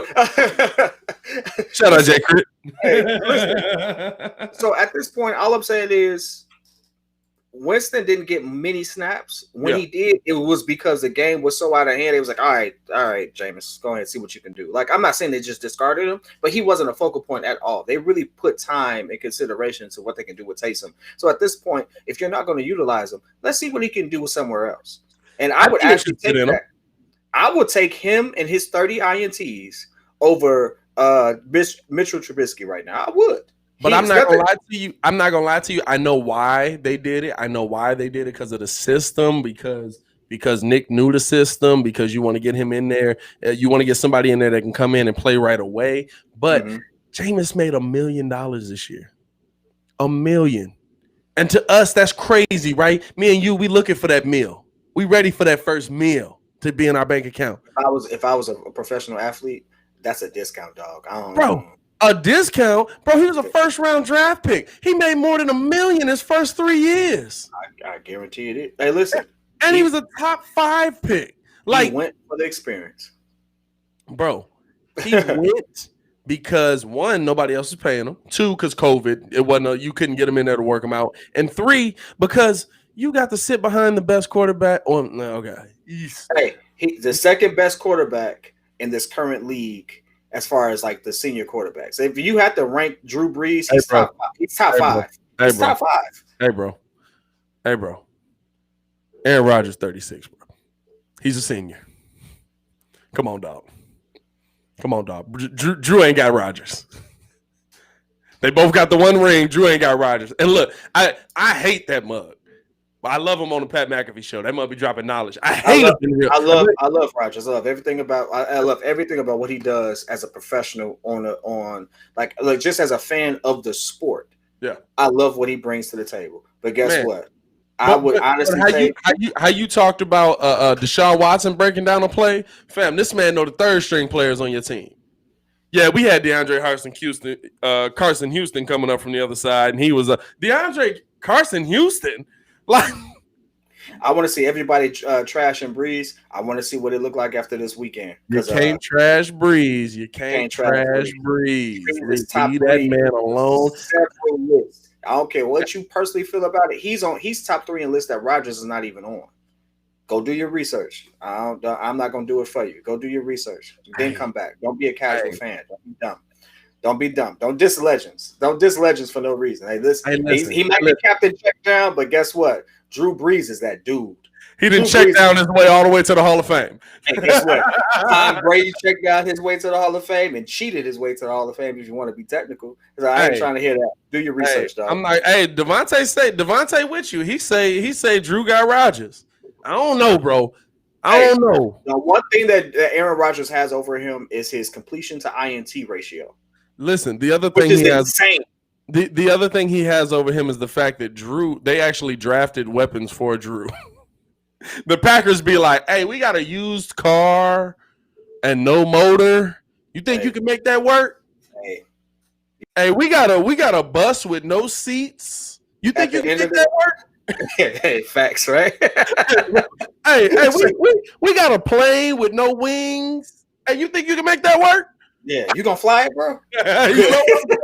Yo, they did. I'm not gonna lie to you, but hey, listen. I had Spyro's name receivers Rodgers and Brady had. Chill, bro. You tweaking. Anyway, hold on. Brady is not a Hall of Famer. You tweaking. Get him out the chat too. Damien, I actually liked you. Anyway, hey, that was just being stupid here. Okay, yeah. Hey. You would draft biscuits again, wouldn't you? Anyway, overall. Hey, tripping. I don't even know how we got off on that. But anyway, tweak me out, dissing legends like that. Hey, listen, we are Bears. It's bear down and burn it down. We're Bears through and through. But come on now, we ain't gonna be stupid on legends though. We ain't gonna do that. We ain't gonna be that type of. I wish we beat Rodgers enough for me to diss him. I really wish. Like I watch Aaron Rodgers on the dig after Bears games, and I'm just like, God dang it, he's right. Let's get did you have wait. Oh, Matt said, Pat and P.Kidd, you drunk yet? Bro, we ain't drank that much. Easy, brother. Easy. Take it easy. Listen, I ain't drunk that much, but I will say this. I am not one of those how do I put this politely? I ain't one of those dumb fans that I sit there and be like, yeah, it sucks because he plays for Green Bay. This dude is a top 5. Like, what? No, please. You can't say he's I'm not. You can say you dislike him. Listen, he plays for my rival team, but if he's not playing the Bears, I actually want to see him do well because I feel like he's been dealt a bad hand. Same thing with Drew Brees. I think Drew Brees got cheated a couple of times. Guess what? I want to see him do well. I think he deserves to retire with 1 ring and not in a Peyton Manning way because Peyton Manning was definitely handed that ring at the Broncos. I don't care what nobody say. So, like, that's just how I feel. I want to see people. And the one when he went to the Super Bowl before when he was balling, he got the dog mess stomped out of him. Seattle was like, hey, we want this ring. Hey, it's P.Kidd _1. Crit, I appreciate you. So, hey, the Windy City Sports, how are you? How are you today? Anyway. Hey, man, let's get into a little bit of NBA, man. Before we do, I mean, listen, we can sit here and we can reminisce on our Bears all day and we would just be depressed. So... To me, let's talk a little bit of NBA before we get up out of here. We appreciate all of y'all for joining. Make sure y'all like the video. Make sure y'all subscribe to the page because we do talk Chicago sports weekly. And we don't want you to miss things. So make sure that you hit that bell. I feel like that went better. Did you do it or no? No, that was all you. I'll let you have that one. Oh, that's okay. Hey, mine's is the back at it again. I mean, I'm taking back at it again. I'm putting that in all my videos. I don't care anybody about that. But hey, listen, we do talk Chicago sports, so you know we absolutely got to talk about the Bulls, and I do want to talk about some White Sox. If y'all rocking, I'm rolling. If y'all gonna stick with us, we gonna talk about it. You got some time? I got some time. You got some time? Who, me? Hey, let's do it then, man. For a living. Hey, listen, let's do it. Hey, listen. Before we do that, though, quick shout out to Martinelli Originals. If you are a Bears fan in the chat, make sure y'all check out Martinelli Originals. They are in the description below. They're the people that give up the ASKR Studios, these fine Chicago Bears logo heads. Man, make sure y'all rock it with them. Check their link in the description below. It does come in smaller sizes if you have a more petite house. But I will say, too, that it is actually, for those who want to know, it is a real actual wooden. It has some weight to it. Like it's not just not just like one of those. It's like balsa wood over here, my boy. Yeah, it's a real wood carved thing. So they actually put some real work into it. It's worth the price. I really at first when I saw it, I was like, man, they want a lot for that. But when I saw it, I felt it in person. I picked it up. I was like, yo, this is actually worth the craftsmanship, and they do a really good job. So please go support them. They rocking with us. You know, and y'all rocking with us, so I wouldn't steer you wrong on that one. And also, Obvious Shirts, too. Shout out to Obvious Shirts. I know you want to do that plug. Hey, listen, they make shirts that are quite obvious. Like, I didn't wear it today. Pat, he got his coming, but I love my shirt. It says I am not wearing a wire under this shirt. So, get the commercial done, bro, because I really want to put this out. We're going to get the commercial done. Let's get it done. Let's get it done this weekend. What you doing this weekend? We getting the commercial done. We working. That's what we doing. Let's get it done this weekend. We doing. That's all. We doing it for the people. We gotta see if I can get the shirt. And thanks also again for our fans and for the people who rock with us. I just on behalf of Pat, behalf of the Windy City Breeze, thank you to Jay Crit. You know, I'm actually sipping on Crown Royal myself. You know, thank you for the gift. I'm gonna go share that. I'm doing it because of Jay Crit sending the gift. So thank you for rocking with us. We really do appreciate it. We're gonna definitely crack that bottle the next time we get together. You've been a P1 day one since Pat had the rock fade with the fanny pack. So, Hey, listen. And I'm calling y'all out that was here since day one. Nobody told me that was bad. Dog, I don't know who didn't say that was bad, but I mean, I looked at Pat's old videos. I was like, I'm glad he don't look like that. I'm glad I have wow, Matt Nagy roasting in the chat, bro. You almost have no job. This is a good one though. Okay, all right, kid. I'm gonna get in the gym, bro. Hey, listen, dog. I'm doing push-ups tonight. I got you. hey, listen. I love Windy City Sports. I love that you're rocking with us, but please stop spamming. I don't know what is 1+1. I don't know what you're getting at. I mean, obviously the answer is 2, but guess what? Please stop spamming in this. Yes, I'm gonna call you out in person. We're gonna kick him out and find a way to kick this man out. I got you. Anyway, right. So, yeah, this. I tried to give you a chance, bro. You tweaking. But to me, so let's get into a bit of NBA. Chicago Bulls have been dealing with the COVID-19. You've been dealing with, I guess you could say injury, but in the end, it ended up being COVID-19 that really held them down for a while. And we've seen that they are starting to get their players back to the point where Larry Markkinen and Archie Diacono might be playing this. Wow, y'all really coming at me in the chat like that. Wow. Dang, dog. Wow. I'm going to put it up because listen, I roast. So this is what I do. Oh, God. Hold on, no. Damien out here looking like Josh Peck from Drake and Josh in the original season, but that's neither here nor there. But but no. So and we will be calling the Bulls game Friday. I don't know if Kid's gonna pull up or not. He might have some things going on with. We'll see. But we're gonna make it happen. But the most important thing is that you're getting some players back that you've needed. Your roster has been depleted. You weren't actually able to play the last game due to the Boston Celtics not playing. So your entire team has gotten a little rest, and it probably adds to that. I'll ask you, P.Kidd, how do you feel about the fact that Lowry possibly playing Friday? You get Archie Diacono back, which to me means nothing, but you get another body in there anyway. Do you think that this adds to the Bulls team? Do you think that it helps them get some wins that maybe they haven't gotten? Man, listen, I think Lowry does. This is the thing. I think Lowry allows us to see what this lineup would have looked like with him there and really evaluate how the offense flows with his presence. Because everyone has said, hey, the offense flows better with him not being there. We've heard that a lot of times in the chat. You've mentioned it.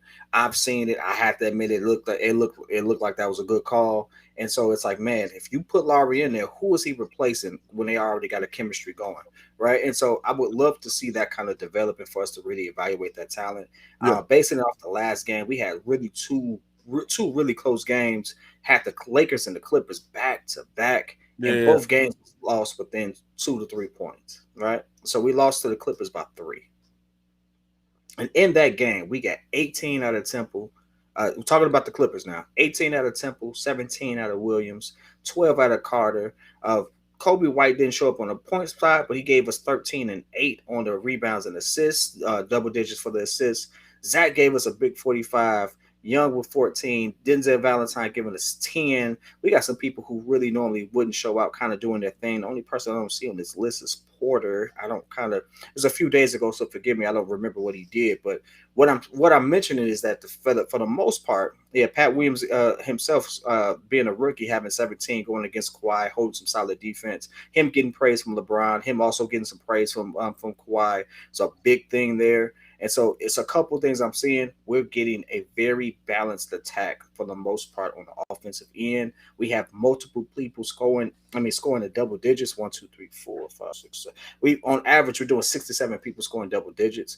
That is, we're leading a lot of, like, if you look statistically, despite the fact that we lost by 3, we shot 61% from the field against the Clippers. I mean, the Clippers are supposed to be a lockdown team. We Yeah. obviously know that ain't the truth. But hey, Yeah. but I mean, like, let's be real. We shot 61% and then 54% from three, with nearly 90% from the free throw line. We've been trending up this entire time. And so for me, as a young team that we're evaluating, they're really putting their best foot forward. And I have to say shout out to Billy Donovan, because this is a clear sign of a good coach who knows what the heck he's doing. Because this is not the same team we had under Jim Boylen, by no means. And I know we've drafted some other pieces and stuff like that, but I mean, it's fun to see. Even in a loss, we're competitive. And to have a competitive game to look at and say we have a chance here and get some juggernauts within the league, I take that. I take that any day of the week. We're giving teams competition that we shouldn't even be hanging with, statistically speaking. And we're actually outperforming. Otto was out that game. And if y'all don't know, the reason we don't know is because it was Sunday right during the Bears game. Otto was out that game. That's why you don't see him. Okay. I didn't know. He had the back spasms in the game we called. Gotcha. So we caught the Lakers game. That's yep. We caught the Lakers game, which was a close game. That was another one. It was a close game, and LeBron had a whole little segment where he actually spoke highly of our rookie. And so here's the one thing I will say: our rook is showing up. He's proving a lot of people wrong. He's proving me wrong. He's proving me wrong, because I was like, go get Denny. I was like, go get Denny. He fits our team. But the rookie showed up, and you know, he was a little starstruck in that game at first, but he came through in the second half, saved some side. He's disciplined on D. That's hard to teach. It's hard to perform. And so when you take all of that into consideration, I think we have this core right now. I honestly feel like we don't have to get anybody. I feel like we can kind of take the Portland route, although I think we'll have a little more success, and we can just organically build that up. I don't think we have to go out there and get anybody, realistically, because we're hanging with some of the best teams right now. Now, I know that's being optimistic. You know, I would love to make some moves to make this team a lot better and to make sure that we're definitely a championship team. If there's some people out there, we go get them. But I'm saying we don't have to bet the farm on those people. We don't have to give up and make I think the Nets trade was good, but it's dumb at the same time. We don't have to give up our entire future to go up there and do it. I think we have some cores that we're just like one or two veteran pieces away from making a strong veteran push. What's your thoughts, Pat? This is the thing to me. We're sitting here talking about Pat Will playing pretty good defense, right? Pretty good. Think about who we're talking about him playing pretty good defense against. He's been in, and it's not like he's been in the NBA for, he had a training camp. He had a preseason. He had a summer league. He didn't. He's literally played NBA basketball for 9 games. No, 11 games. 11 games. This man has done this against LeBron James, Kawhi Leonard, and Giannis Antetokounmpo. And in every game, we look. Well, okay, Giannis is a little far. Hey, listen, that's a different thing though. Giannis is a freak of nature. Giannis is going to lower his shoulder and he's taking you to the rack and he's dunking on anybody in the league. LeBron don't stick him full court like that. He don't. I can't look at that game and say that Pat Will was ever in the wrong position, but he got bodied. But again, he got bodied. He got bodied. Hey, look, that mo was out there. Never mind. I was gonna say a Meg Thee Stallion joke. Never mind. But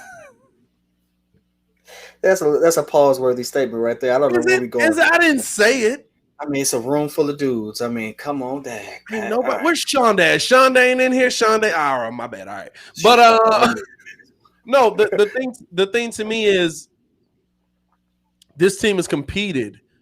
They've gone from struggling against the dregs of the NBA to us being excited about game winners versus the Charlotte Hornets, who are also playing better, but game winners versus Charlotte Hornets in last season.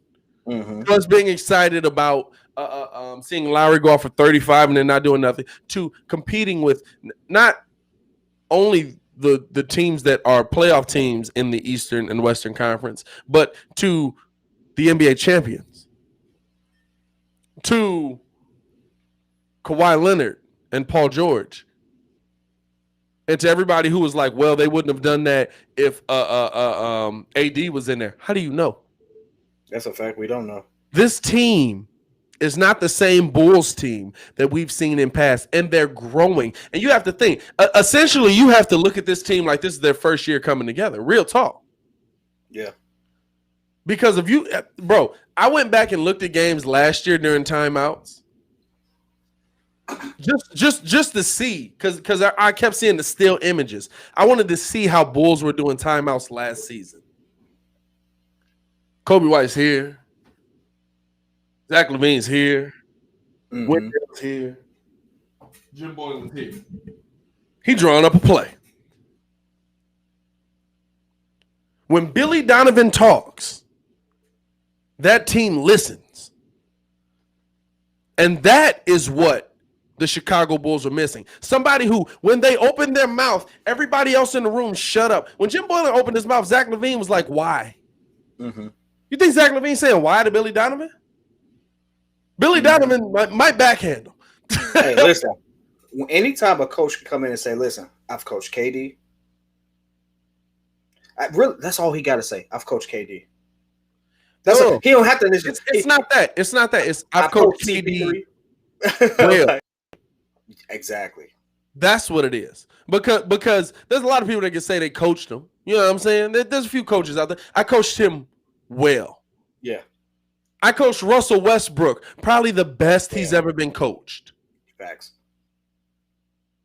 I coached CP3, and CP3 almost led us to a Western Conference Finals on a team with CP3 and a bunch of young dudes. I don't know about a Western Conference Finals, but they definitely almost put Houston out. They made second round, right? Or was that first round? Was the Houston series first round?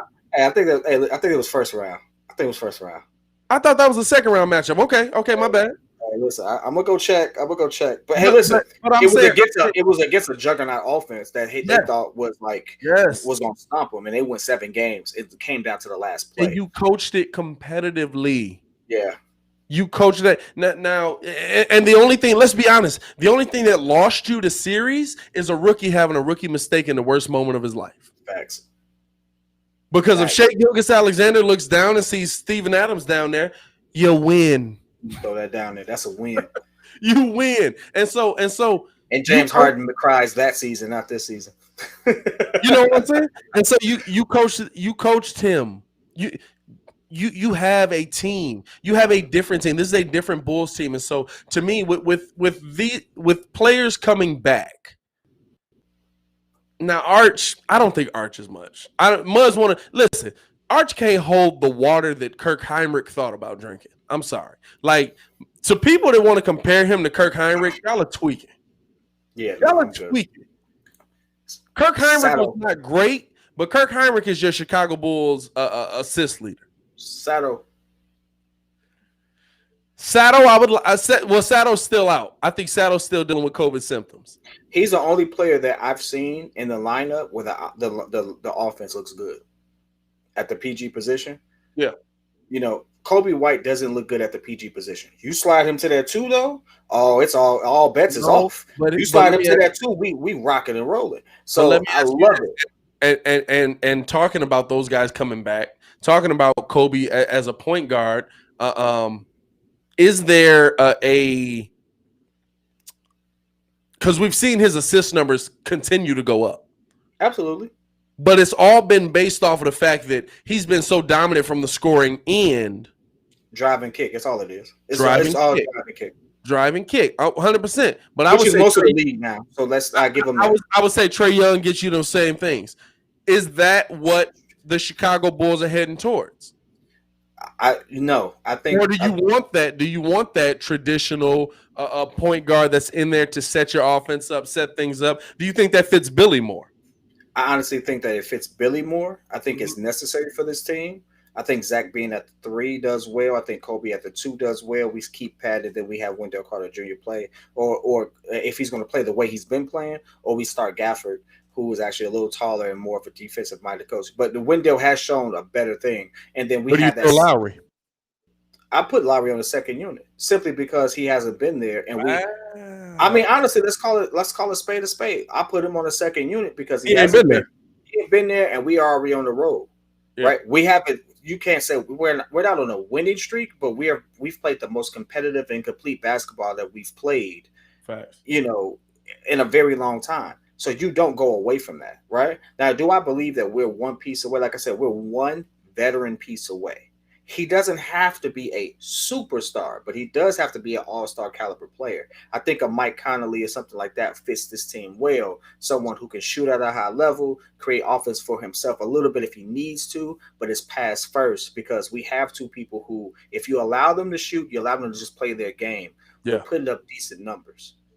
And that for makes sure. us really deep. And so at this point, I don't think like Sato is for me, he's a bridge until we find that person, just so we can keep people in their natural position.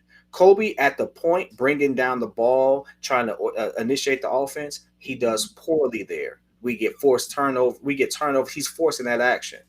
When he's not put in that position, he's just, hey, just go do you. Hey, that's great, right? And so for anyone who's actually played ball or tried to play ball at a high level, that means a lot to have someone in a natural position, comfortable in what they do.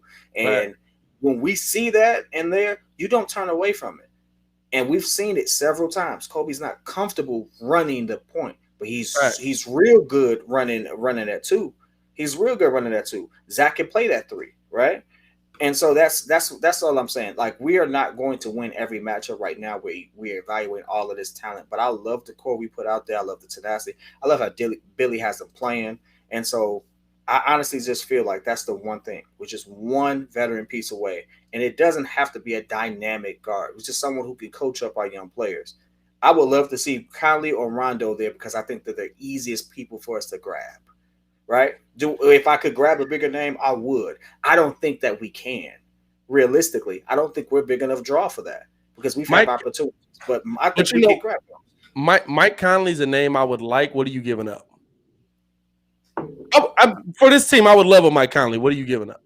I give up Porter. I think that's something that's probably going to be involved in any trade package. I give up Porter. Does the money work in that situation? How much does Conley make? Because Porter make a lot. But Conley had a real nice contract at one point. Yeah, I mean, compared to now, it's nothing. But at one point, I think he was the highest paid, and so I just think it's someone that we can make a trade for. I think he's available. I ran the numbers on a couple of days ago. I think to me, listen, your Bulls team is developing, it's growing, it's learning, and this is what Muzz don't understand, because we missed the game. It seems like it's been so long since we've all called a game. It has been a while. It's almost a week since we called the game. Last game we called was the 8th. Friday. Last game we called Friday, and the next game we're gonna call is Friday. Friday. Yeah. So it's been a minute. But here's your thing. It's 11 games. We're talking about this team improving like it's been a season. It's 11 games. The roster hasn't turned over. Mm-hmm. Your team, other than some small pieces, Chris Dunn, Shaq Harrison, your roster's the same. 11 games. We're 4-7, but the thing is, especially the last two games, we were within one possession, right? And even within Portland, I think we lost that game. Did we lose that game against Portland? No, I think we beat Portland. No, we beat Portland. That was Zach's shot. That was the big shot. That's another thing. The shots that's another thing with people who say that Zach is emerging as a star. Zach is going to be a star. You can deny it all you want to, but at this point, there's nothing that Zach does there's nothing that Devin Booker, in my opinion, does that Zach can't do. They're real close. The only difference I would say is decision making late game. And it's hard to sit there and evaluate that, because Devin Booker has CP3 now. Yeah. You can't discredit that by any means. When you have that type of offensive mind on your team, like, that's the point guard. If you don't know, listen, them numbers is nice. He manages the game real good, right? That type of offensive mind in conjunction with your coach is going to elevate your players. Devin Booker now is going to be real dangerous. I will literally say that Zach LaVine is here. And I would say that Zach LaVine is more athletic than Devin. I would go that far to say he's more athletic than Devin. And if you look at the numbers, they're real close. And so let me ask you this. We're just one veteran PG away. So let And me I ask think you another this. center. I think another center. We can't bang in the post as much. We really can't. Wendell need a cheeseburger too. I don't know what's going on. Hey, listen, a man needs to go on a strict protein diet and gain some muscle. He needs to take the Giannis Antetokounmpo. I hope I said the name right. Evolution because he ain't got it right now. But yeah, go ahead. I'm sorry. So let me ask you this: Are you how Free far agency is true. That's true. That's true. By the way, how far away are they from being legit? Not contenders, but competition. they compete now. I'm talking about legit. I'm talking about playoff level competition I think they're bottom of the right playoff now. bracket right now. I didn't believe that they would be, but I think that they are now. I Yeah. say that the one thing that puts them in the middle of the road, like something that considering the changes that just happened, that we'll talk about in just a second. I think something that gets them the fifth and sixth seed, a solid fifth and sixth seed, is just one great veteran presence that knows the game. And not someone like we can sit there and talk about Porter being someone who's done it at a high level. Right.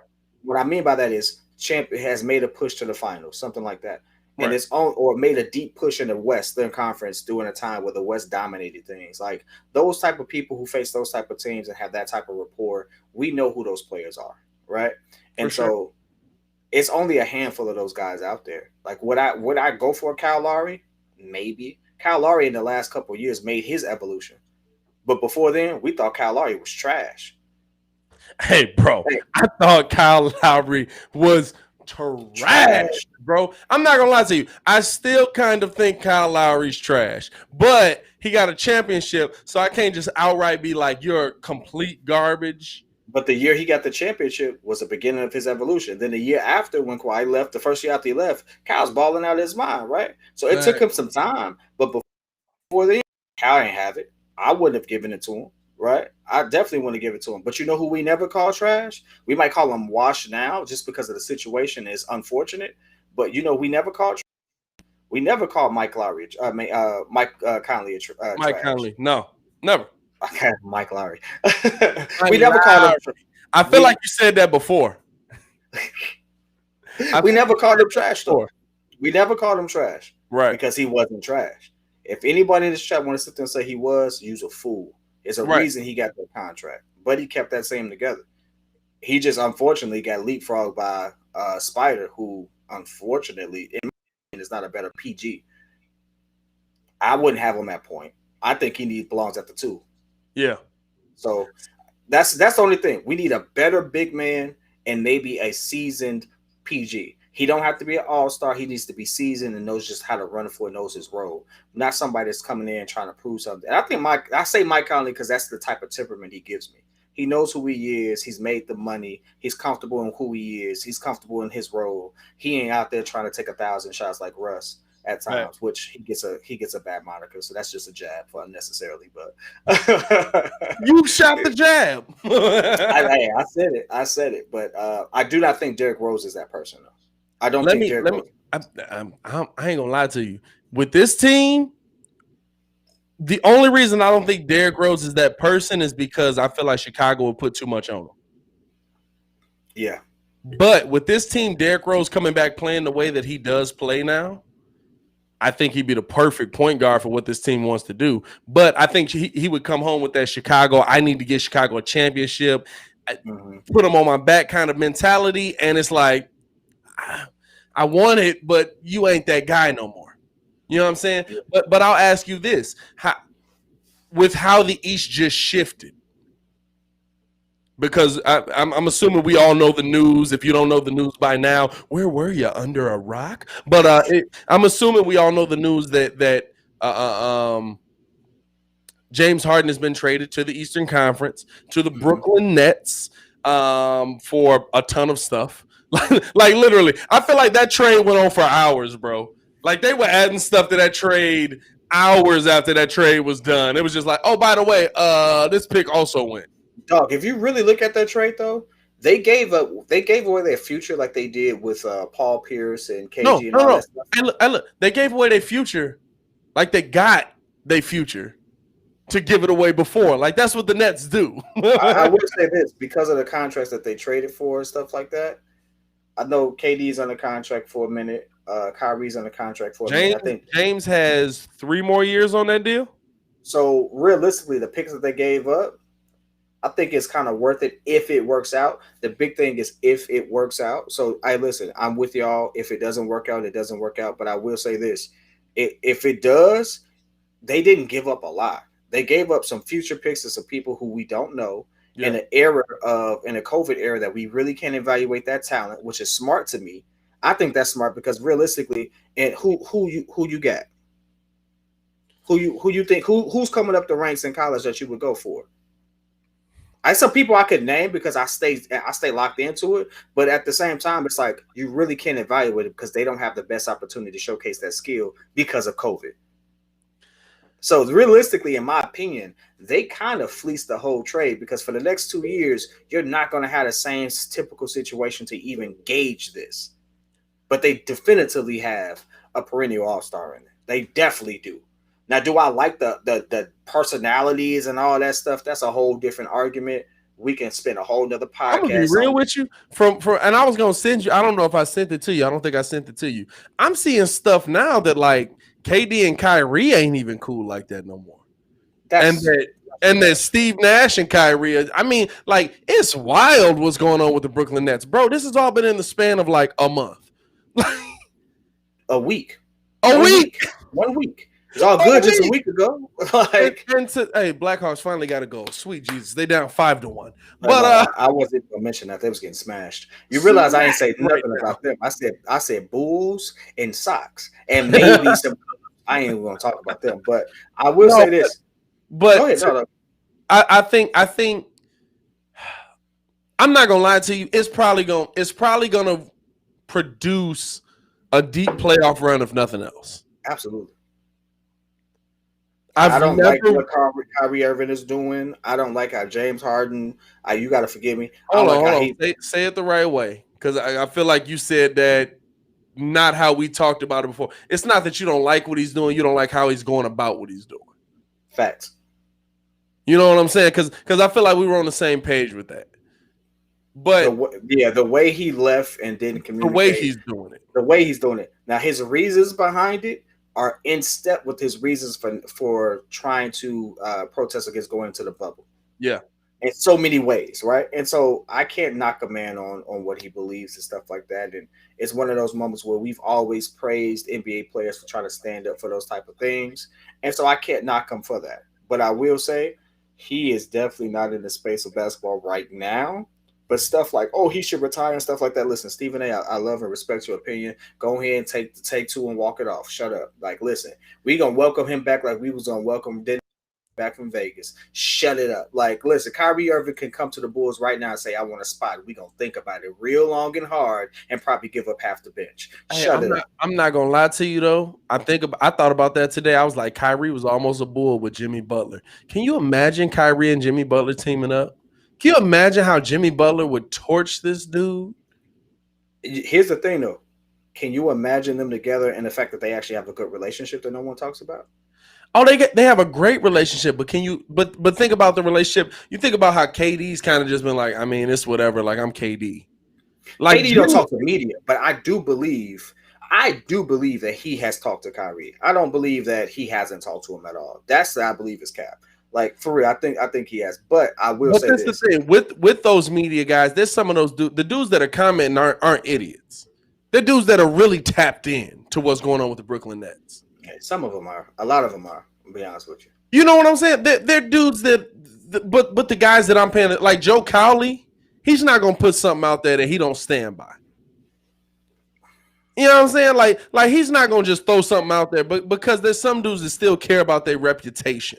But to me, the biggest thing with what's happening in Brooklyn right now is, can they all coexist? And I'm not gonna lie to you, I've never wanted somebody to fail more in my life, because I don't think I've ever wanted somebody to fail. I really hope he don't get a ring. because he cried and pouted and basically BS'd his team for 5-6 games I will just so say, he could get out of there. yeah, Like what he did, but I get you don't want to be in Houston anymore because you don't like the relationships. The players on that team didn't do nothing to you. facts, and they actually. You legitimately cost them 5 games because you scored under 20 points a game. Now, I don't believe at all that that's the real James Harden. 16 points a game? You cost your team 5 games, 16 points a game, and then you got the nerve to go stand on stage and say the talent isn't here. Boogie trying. John Wall is trying. Facts. What are you doing? Facts. That's wild to me. And there's no point. Listen, I've never been a pro. I've never been collegiate, but I'm one of those guys that if we on the same team, me and you, we doing this together. I'm never gonna leave you hanging, or I'm never not gonna give you 100 if you giving me 100. You know what I'm saying? Mm-hmm. Oh, I see it. And here's the thing, and then I'm going to talk about how this kind of shapes up the East for the Bulls to make a run. Yeah, because that's ultimately why we even talked about it. For sure. James Harden is the only superstar I know who has gotten almost everyone he's asked for. If you think about it, you look at the names he's played with. Legit. He's played with Chris Paul, Russ.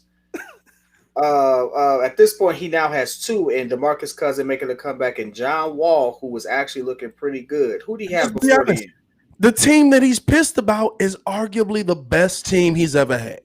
The team he's pissed about is looking real good. Bro, only down there now? Hey, we're looking real good. So at this point, he played with Dwight Howard. There's a couple more people he played with. He still has Eric Gordon, who people counted out, but Eric Gordon been putting up buckets. Eric Gordon revamped his career down there. Hey, listen, Eric Gordon has came a long way. So at this point, he's had 2-3 major pushes against arguably one of the best teams. Well, actually, it's not even arguably. It's one of the best teams who have ever played, that being in the Golden State Warriors. He had them down 3-2, and then when Chris Paul goes down, he just chokes. Like at this point, he has a worse reputation to me than Paul George, because I'll go a step further than you. I'll go a step further than you. This move, that was a whole move. Worse than KD going to the Warriors. Facts. This move is the worst move in NBA history because, and I saw Muggs trying to say that, and I kind of thought about it too, but trying to say that it's like how James Harden is like how Dennis Rodman was. Nobody wants him, but everybody wants him. No, he's not. That's like Kyrie. I kind of, yeah. When you made that point, yeah, for sure. But to me, it's like, no, Dennis Rodman never didn't show up to play. Now, he didn't show up to practice, but you know why? Practice? Because the team practice. We're talking about practice, but you know why? Because the teams that he was on. Listen to how Shaq talked about him when he was on the Lakers. He said Dennis would walk in eating ramen noodles with hot Cheetos. Wouldn't nobody say nothing to him because he was the only one on the bike 5 minutes before the game with a full sweat going. He come in and get you 20 rebounds out of nowhere. That dude's work ethic when he was working was tough. Hey, look, Dennis was always working. It's just what kind of work you believe. You know what I'm saying? Hey, Dennis is my spirit. Carmen Electra in Vegas. Whatever the heck that means. Like if I could do it all over again and be able to bounce back, I would be Dennis Rodman. Like minus the never mind. I'm not gonna go there. Anyway, never mind. It's a bunch of stuff I would say never mind too. But I will say this: the move that they made to get James Harden did make the East top heavy. In the sense that we know who 1 through 4 is if they get it together. Yeah. But it weakened the Pacers, in my opinion, because in that whole trade, Oladipo went to Houston. Yep. So now he's on the West, right? And I think Oladipo really made the Pacers. Now, Karis LeVert is a cold dude. I don't think he's Oladipo, though. I think Karis LeVert going to take off. Because I think Karis LeVert was hampered by the fact that he's not Kyrie. I thought that was Spencer Dinwiddie. Yes. I thought Dinwiddie was in. And look, yes to both. Yeah, that's what I thought. Sorry. I think both of them were hampered by the fact that they're not Kyrie. Because with the name Kyrie Irving, you get in the game because you listen. He does when the man's on the floor. He's arguably one of the best players to ever hold a basketball. You can't even argue that one. Best handle we've ever seen. Best handles I've ever seen in my life. Best handles I've ever seen in the NBA. I'm sorry. Me and CD got into it about that. You know, he said there was some old school dudes that get out. Look, I ain't see it. Isaiah Thomas, you got to give him his credit. Isaiah Thomas in the street ball, and I think also it's a different NBA. I don't think Isaiah got to show his full handles because in the NBA back then it was like be a point guard. But you have to look at it and be like, this man that we seeing right here has some of the best handles the NBA has ever seen. Took everything AI did and perfected it, but he's never on the court. In fact, they actually did a report on that. Since he's been a net, he's actually been down twice as many games as he's played, or nearly. And so that goes to your point. The best ability is always availability. And so we're talking about Bulls, but we also need to talk about the competition to see where we stack up. I believe a full strength Nets is blowing us out? They're blowing the league out. Let's be honest. They're blowing the league out if they do that right. I want to see what Pat Will does against KD. I don't. Let me tell you why. I need to. I know. KD getting that 30. I'm not saying he's stopping. Listen, don't mistake me. I'm not saying he's stopping them, but think about everybody he's played. Their game has been strength, not finesse. That's why I don't want to see it. I want to see if he can adjust to it, how he adjusts to it, what he does with it. Because right now, the only thing that's held Pat Will from guarding these guys better is that he's a rookie. He's not strong enough. And so KD's not going to come down there and push you out of the way. Now, he's going to shoot over you. He's 7 feet tall. The man's arguably one of the best shooters we've ever seen.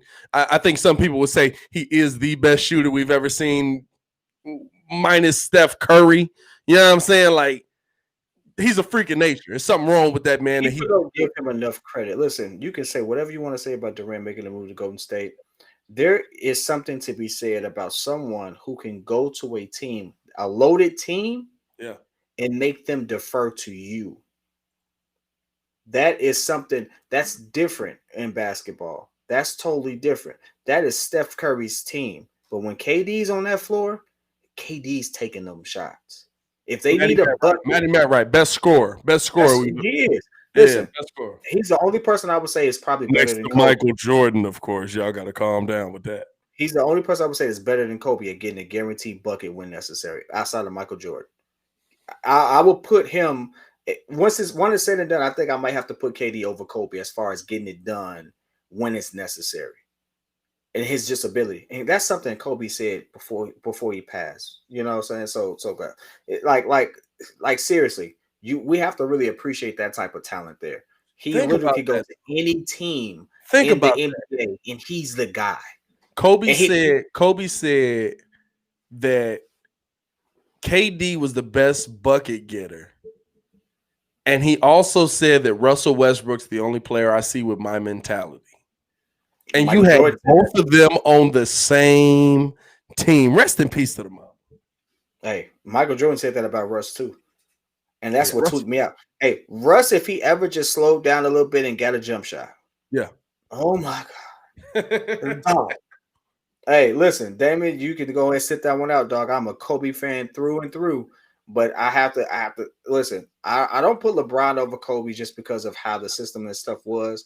And that's a whole argument that I'm gonna have on my page. So tune into that. Follow me. I'm gonna actually do some of those narratives on there just as one-offs, just because I like having those conversations. We got his link in the community. We also gonna add it to the video links below. I haven't done that yet, but I'm gonna add it to the video links below. It's some others that have been rocking with you though, bro. Hey, I appreciate it. Listen, I promise you the content is gonna get better. I'm getting used to this. Pat was like, yo, you need to come on and do it. I was like, I bet I'm gonna try it. And I was like, you know what? I actually like it. So I'm gonna actually give it some time. So the one thing I will say in this whole thing is this does give room. A couple of these have fell in place for the Bulls. I want to get back to the main reason we even started talking about it. The Pacers are a little more they have some time to kind of see what they have in Karis LeVert and how that fits. the Sixers are on I mean, they maybe they turn the corner now. I think they're going to definitely be a playoff team. But Orlando, who I had over the Bulls, they're no longer in that thing. They had some key injuries there, so I think we're looking like a real strong 6 through 8 type team where we don't even have to do the play in. Like I honestly feel like because of those injuries, because of the changes, we are like a 6 through 8 type team potentially. And I wouldn't have said that before. That despite what the record shows now, I feel like if we keep this trajectory, we're gonna string together some wins and really gonna show out because those other teams are gonna be really missing those players. So right where I put them, but not for the reasons you put them. I'll give you that. Like if those teams were healthy, no, I think we doing the play in, and I'm good with that. I'm good with that. We're not the best. We at the bottom, but we fighting for a spot to continue the season.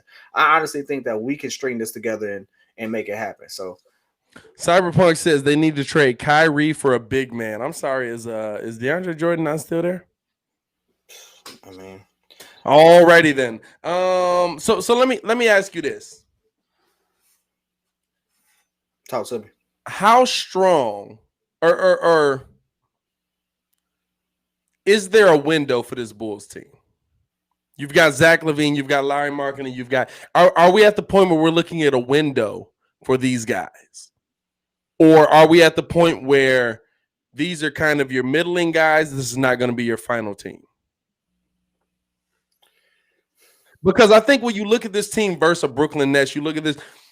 If they come out and do what on paper they should do, which I don't think they will. I really don't. I don't think they will. I think there's too many disruptions on that team. And let's be honest. Did y'all remember that Steve Nash was the coach until you saw his picture on the thing? Okay, maybe it's just me. But I remember he was a coach. And I also remember that Dan Antoni is assistant. on that coach.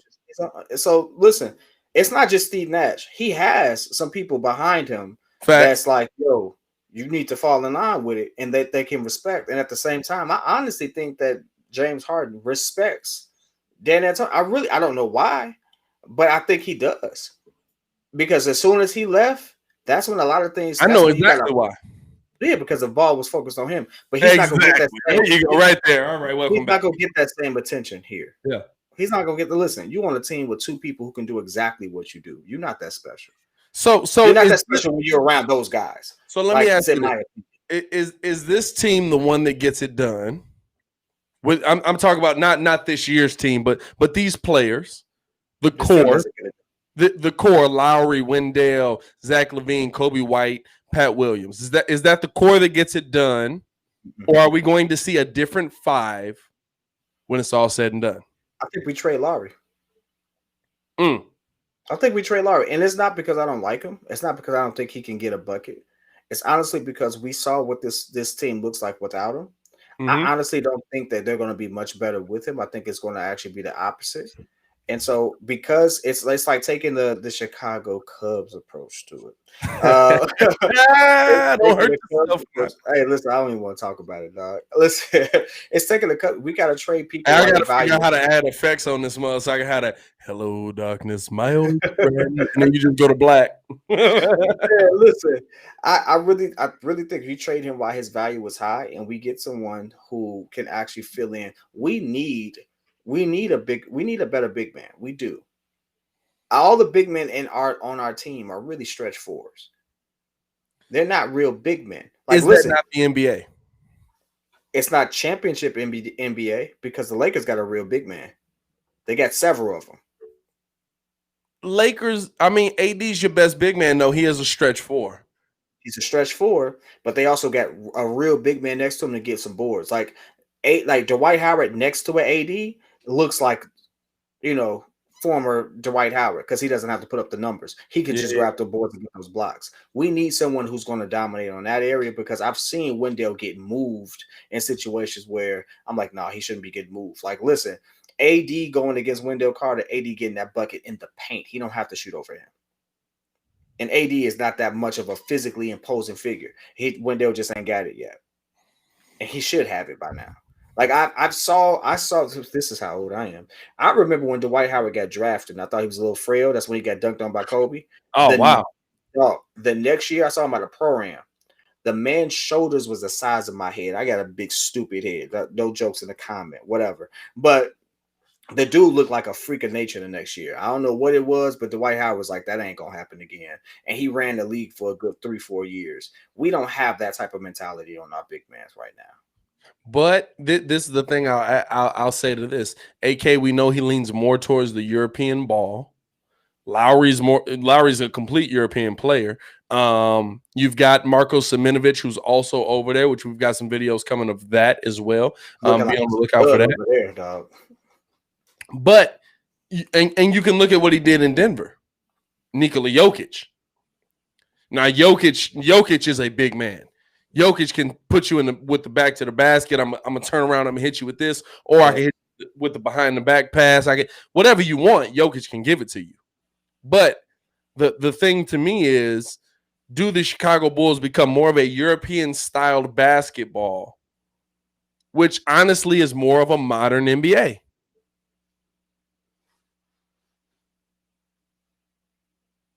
Say that one more time. Essentially, do the Chicago Bulls become more of a European-styled basketball? So more of your EuroLeague, more of what we see from Marko Seminovic, more of what we've seen from Luka Doncic, more of what we've seen from Nikola Jokic, Kristaps Porzingis even. Yo, I wonder, which is essentially your modern NBA. Yeah, but Porzingis got some grit to him. Porzingis is a different animal, but the same beast. You know what I'm saying? Like Porzingis, hey, look, Porzingis got some. He didn't put some people in buckets that they still there. Hey, listen. Porzingis, this is his first game back in a long time. I think he put up 20 today. Did Porzingis play today? Wait a minute. He played today. He's on my fantasy team. Everybody was like, "No, I ain't gonna draft him." I was like, "Oh, I got Porzingis. I know he gonna come back." He came back. He put up some buckets today. Let me see. I got it right here. Porzingis put up 16. Oh, let me refresh this. Make sure it's cool. Yeah, on limited minutes, he put up 16 and 4 on limited minutes. Wow. Most of them came in the first half. He had yeah. Okay. I'm glad to see him back. On 21 minutes, he put up 16. I'm glad to see him back. And so now you got Porzingis in. Hey, listen. Bro, we giving them a pod tonight, ain't we? Oh, listen, we're talking sports. We talking. Hey, bro, we giving them a pod tonight, ain't we? Sports, baby, we doing it. I appreciate y'all for tuning in, staying in tune with us. We still got 58 in the chat right now. I appreciate y'all, man. Y'all real out here. So let me ask you this before we get off of the NBA. I ain't got nothing to talk about in the MLB. What does well, that's just you. White Sox. Go. White, my bad. What does the James or not what? How much does the James Harden trade shift the Eastern Conference? It shifts it marginally for them because I always felt like they were going to be top of the East. But it does dramatic numbers. It does shifts it dramatically for us because I feel like the Pacers are not going to be as fluid with Karis LeVert. I just don't feel like they will be. I think there's going to be like a learning curve there, and that gives us a window to actually kind of outperform them. And so, despite what the records look like now, I just think that gives us an opportunity to kind of leapfrog them in a sense because we're trending up, and they're kind of, in my opinion, in my mind, they're kind of trend. They're almost stagnant with this trade because you don't know how it impacts them yet. And so I just think that we've just. I don't think you got better. I don't think they got better at all. Now they did receive picks as well, did they not? Yeah, but that affects them for whatever other moves they make, and then for the future. Just for this season, I think it just gives us that small opportunity to kind of leapfrog them because I thought that they were a better complete team with Oli. Yeah, but with us and Zach coming into his own, taking that role, the team kind of falling into place and like really gelling, and us just having a really tough schedule. I mean, let's be honest, we lost the last couple of games, but look who we lost to. Like, if you're gonna lose a game, you lost to the best of the West. No, Sacramento. Okay, that's a bad one. But the last two. And if someone said we would have lost against Boston, that's best of the East. Like, we lost against some of the best teams I'm And not gonna lie to you. I definitely thought they was gonna beat Boston. I feel like we will. I definitely thought they was gonna work Boston out. I have no doubt that we could beat Boston. I think we match up I well don't. with I them. don't even think. I don't even think. I literally was. I was mad when the game got canceled because I really thought the Bulls was gonna work Boston out. Yeah. I thought Yeah. like no Kimba, Jay Tay has been kind of up and down. Jaylen Brown, of course, he's defensively going to be on Zach LaVine, but LaVine's been getting his buckets no matter who's on him. I thought the Bulls was finna work him out. I was kind of mad we missed that game. I thought it was going to, I think matchup wise, that was the one I was like, you know what? We match up well against them. They match up well against us. I think we got some people that can kind of take us over the edge. And I think like on the defensive end, I was like, Pat Will can stick Tatum. Oof. If he can stick LeBron, if he can stick, I think Pat Will can stick Tatum. Bro, he might have messed Tatum up. I'm not gonna lie to you, because in clutch moments versus LeBron, Pat Will was making stellar defensive plays. Not defensive plays that that was a nice play. You had a hand in his face. No. He was making LeBron take bad shots. He was making he was blocking LeBron's shot. Got a block out of him. Yeah, absolutely. Like what? This is a rookie. And I want y'all to understand this. 11 games. There's no real training camp. There's nothing before that. 11 games. No real training camp. No real like work in. Like no summer league. That was non-existent for the most part. Like no summer league at all. It was non-existent. It was non-existent. Yo, to see that. Like they just to throw them in there and to see what we got out of it and the discipline on it, dog. I was like, yo, it makes you wonder what we would have had if he had those things there. So let me ask you this: hot take. We normally only do this when Ringo is here. Are you believing the Kawhi comparison the more you see him? Absolutely. Really? Absolutely. First year, and I want y'all to understand that this is coming from a man that was like, "What are the Bulls doing?" I really didn't see it, but first year Kawhi, he looks a lot like first year Kawhi, and because I can see the progression between it, yeah, because he knows what he does well, yeah, and he faces, like you said, he's never in a bad defensive spot. Yeah, that's a lot to be said about someone. Most rookies that do well offensively, we always clown them on their defense. Always. There's not one. I mean, Luka has to be the best rookie we've seen the last couple of years. I mean, we don't even consider him a rookie because he played. Talking about defensively? I'm just talking about the last couple of years. We saw people come into the NBA, and what we always clown them on. Defense is what we always clown them on. It's like they got a lot going here, but defensively they can improve, and we'll see that they improve as they get more accustomed to the speed of the game and stuff like that. Pat Will was ready for the speed of the game from day one. And that's what's crazy. That's really crazy. Now, listen, you can't compare Pat Will to the Kawhi you see today, because Kawhi today, it wasn't the Kawhi you saw first year in the Spurs. It just wasn't. Right? The Kawhi that supposedly shut down LeBron. The Spurs, they was like, he played defense and he run. The Kawhi that shut down LeBron averaged like 18 points. And guess what? Guess what Pat Will is trending? He's trending in that area, right? And so and the Kawhi even now, it's not real big on assists. His assist numbers are low. He gives you some decent boards. So I can see those comparisons. I can see that as he matures, because he's still a kid. And I say that with respect. He's still in his teens, right? Like early 20s. P.Kidd might be 20. I think he's 20. No, P.Kidd is 9 Pat Will is 19. As he develops, and we all know that there's a moment where you get your grown man strength. As he gets there, he's gonna look a little different. He's gonna put some weight on and stuff like that. I could definitely see it, and he definitely has big hands. Like the kid. The comparison with Kawhi was all LeBron said was he got Kawhi hands, and that's what you think of his defense. He got Kawhi hands, y'all. Which means there's some strength behind that. He's guiding me in plays. Hey, listen, that's exactly what you saw. And I want y'all to understand this. Have y'all ever seen Kawhi hands? Kawhi hands cover like 60% of a basketball. Do you know how big a basketball is? That's a fact. No, legitimately, like they measured it. His hands cover 60% of a basketball. for him to be able to shoot the way he does, because realistically, he should have the problem like a lot of big men have shooting the ball. He throws the ball into the rim. Facts. That's why it looks like a line drive. He legitimately is just like the way he flick it. That's why he goes straight.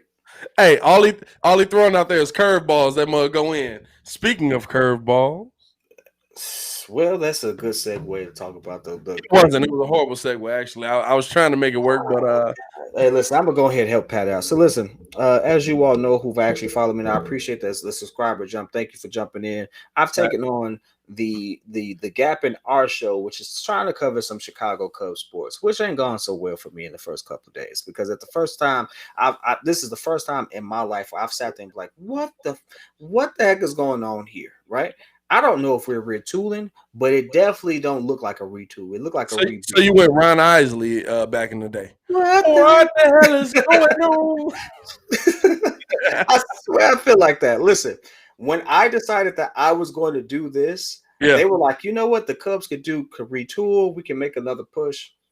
Man, I saw a report yesterday, and it was like several of them. Why the Ricketts should sell the team right next to why the McCaskey should sell the Bears. So, like, I was like, oh my God, like Pat Wood had me do one of the worst teams. And mind you, I lived closer to both of these teams than Pat. Now, Pat's still from the town, but I live closer to both of these teams, and definitely live closer to the White Sox.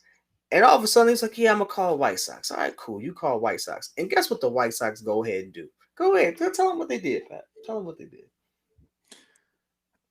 Outside of which thanks to the Chicago Cubs, probably giving the Padres the number one pitching staff in the MLB.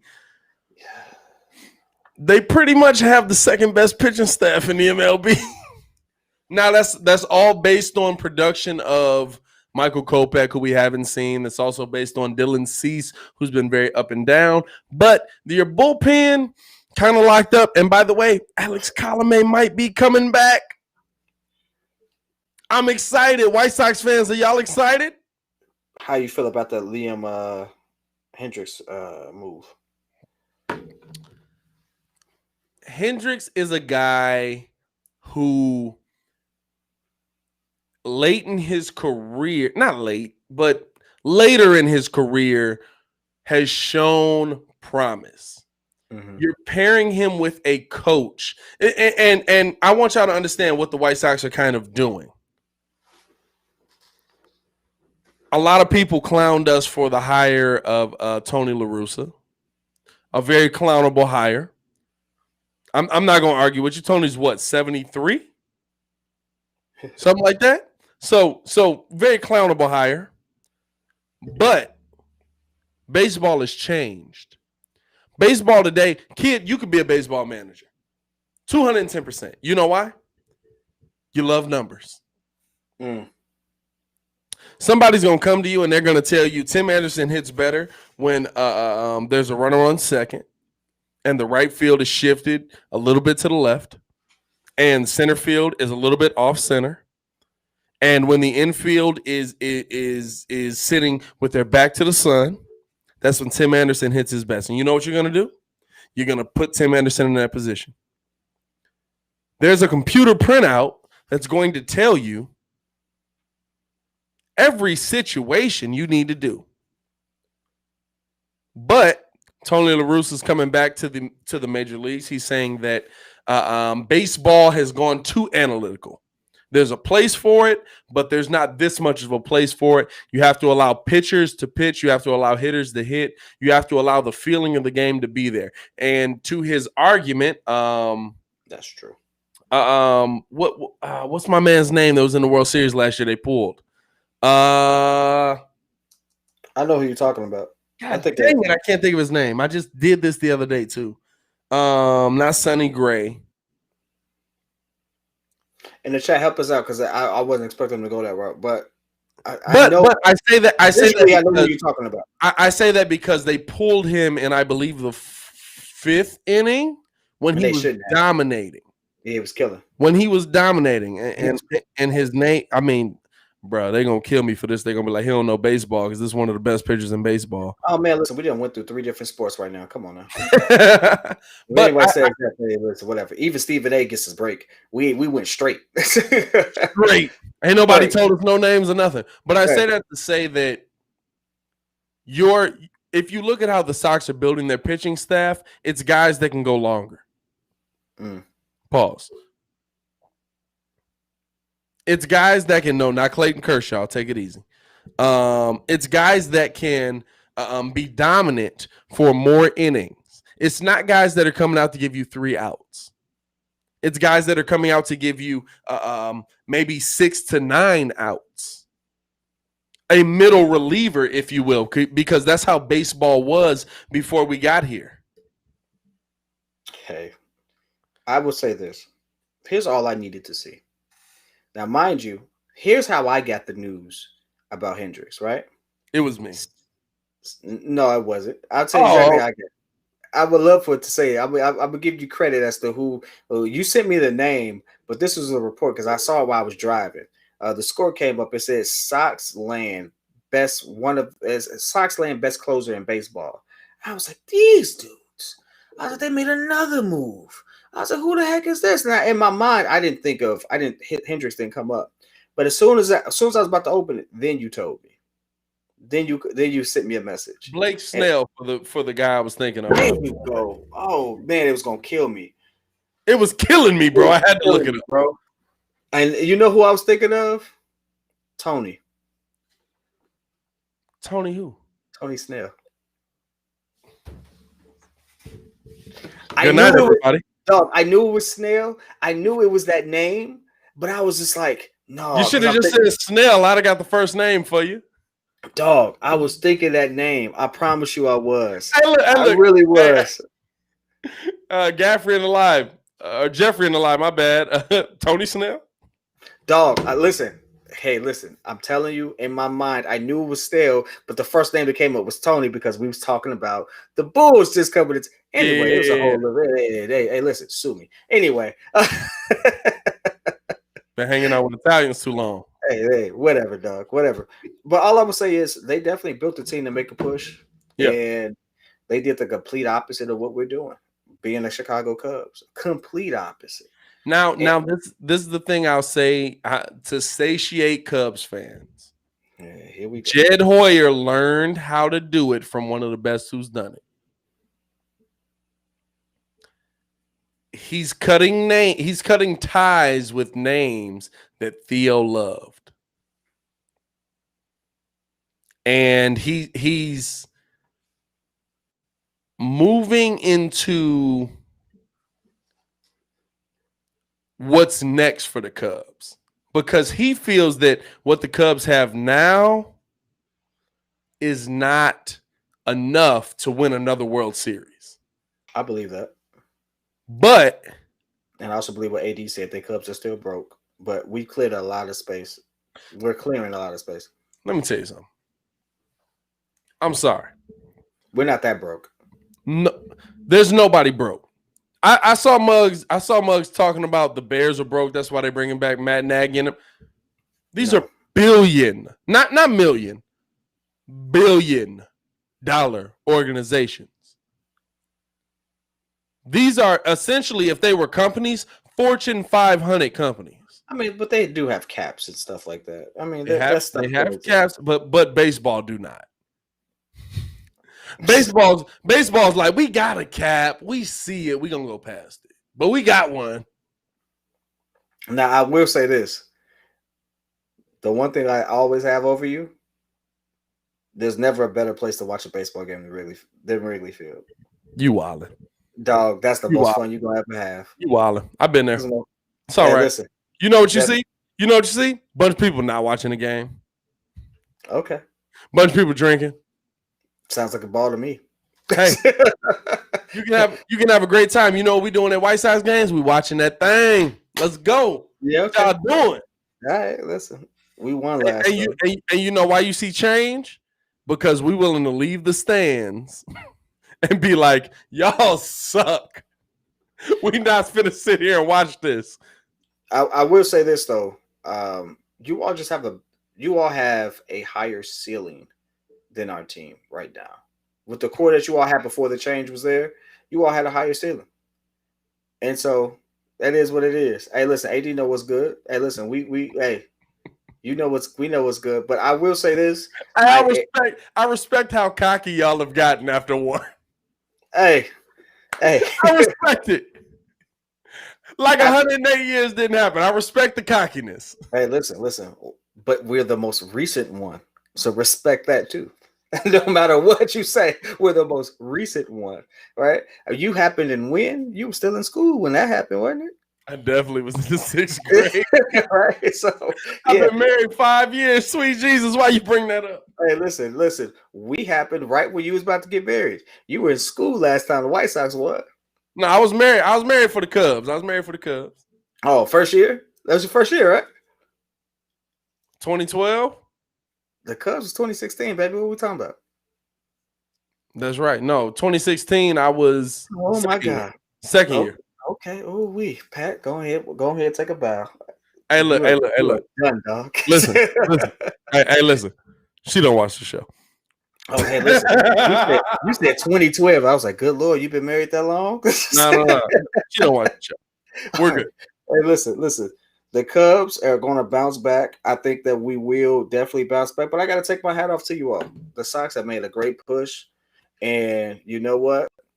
What else can I say? I mean, you all are making a push to be one of the most dominant teams in baseball. And I love it. The thing I love about the Sox is they're addressing the things they needed to address. And listen, as much as we dislike the Tony La Russa hiring, which was wild, by the way. It was really wild, bro. Wild. The outcry from that hiring was like, what the heck is he doing? Then all of a sudden they'd be like, okay, maybe this will work. No, nobody said that yet. Nobody's there yet. But this is the thing. Think about how y'all won. The Chicago Cubs won in spite of Joe Madden. Joe Madden did not coach a good World Series. That's tough. I agree. He had his moments. He had his moments. But that's the thing. His moments were all in the 9th inning. When it's most important not to have your moment. The Chicago Cubs won based on talent.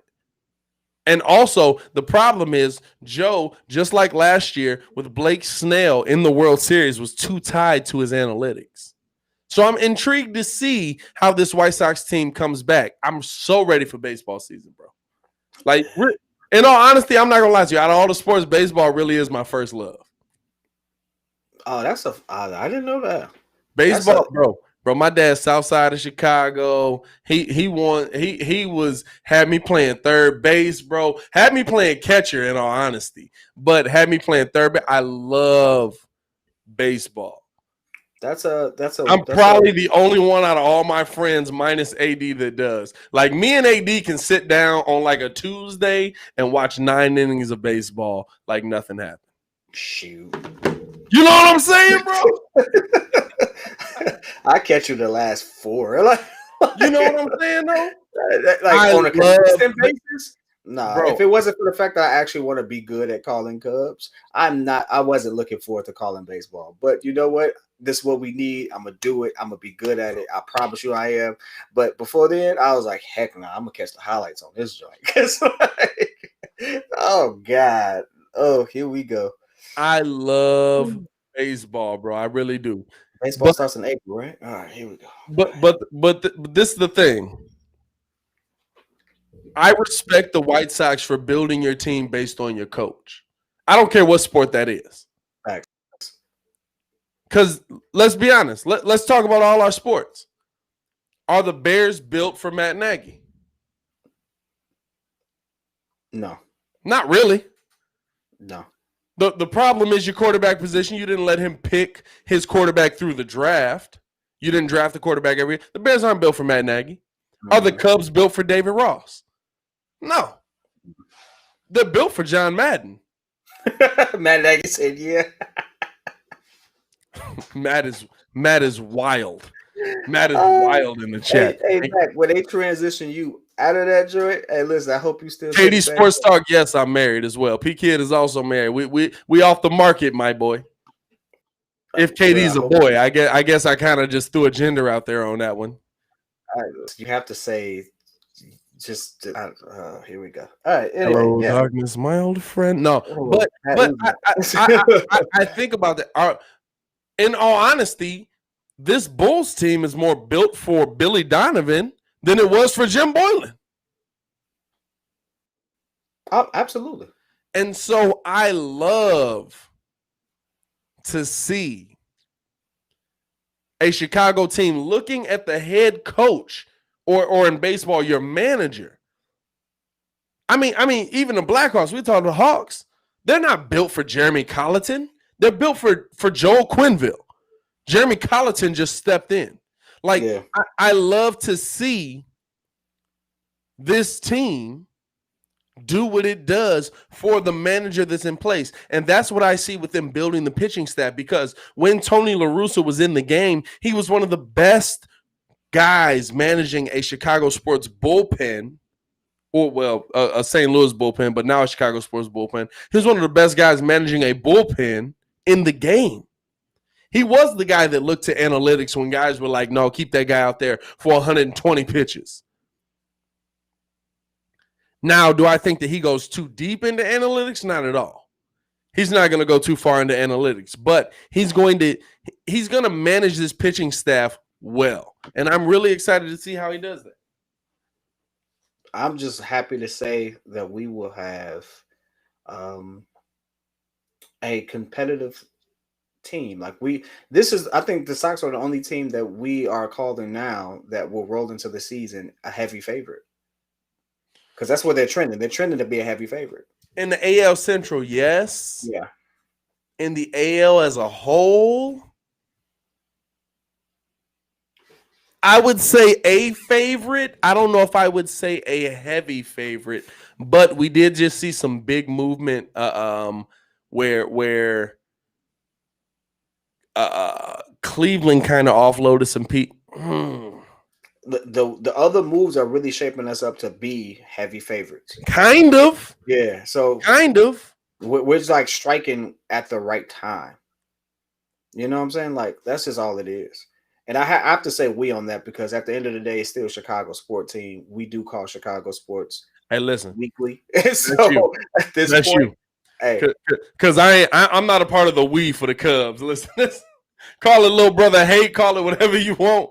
I'm not a part of the Cubs we. Hey, look. That's why I had you do it. Word? That's how. Absolutely.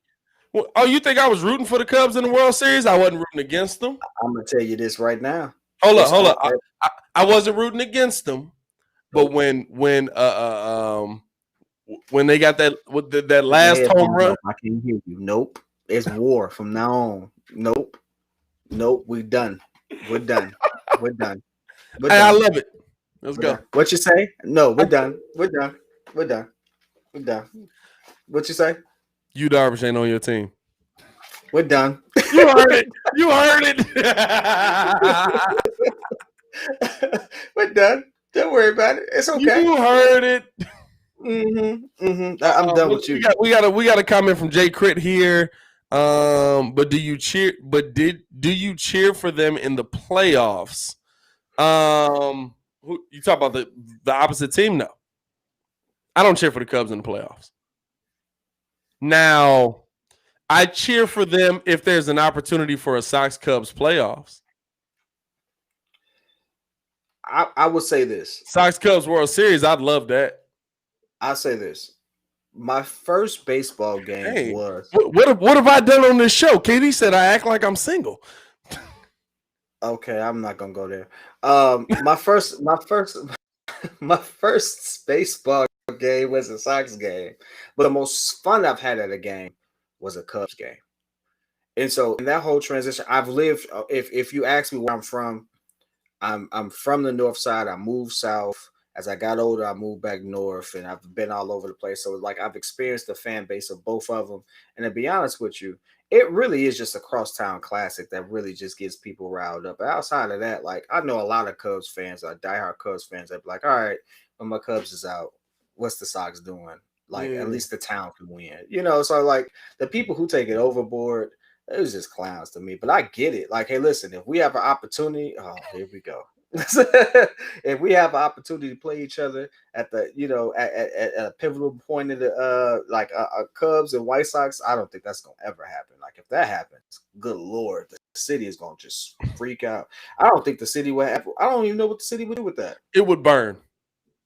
It would burn. Dog, you think seeing this whole Trump versus Biden thing is bad? Okay, all right. Oh Jesus. All right. no. Seriously, I ain't gonna lie to Hey, you. but it might be close. Dog, it's gonna be real close. I've It seen might be Cubs and Sox fans go at it outside of well, it's not even Comiskey, it's guaranteed rate now, ain't it? It's guaranteed rate field. rate. It's the rate. Dog, they've had to have that whole thing locked down for 4 or 5 blocks because of the war that was raging on. They shut down the train. Like for those who ain't from the city, they talked the train. They shut down the train because of the fights that were happening during the Carstown Classic one year. I can never forget that. I was like, dog, we really went after it that much that they shut down public transportation because of a baseball game. Like, dog, that is crazy to me. But it really goes down like that, man. So, like, the city would not know. They barely knew what to do with COVID. You think they're gonna know what to do with that? Heck no. Let's get this one. We're gonna get a few comments from the people in the chat. Shout out to y'all for rocking with us, man. Shout out to y'all for showing love. Shout out to Jay Crit for the Crown Royal. We gotta show that one more time. Crit, we gonna get this in here. Kid's supposed to be here Friday, so we probably gonna pull up a little bit for that game. You know what I'm saying? Hey, this north side got hands. You run up if you think.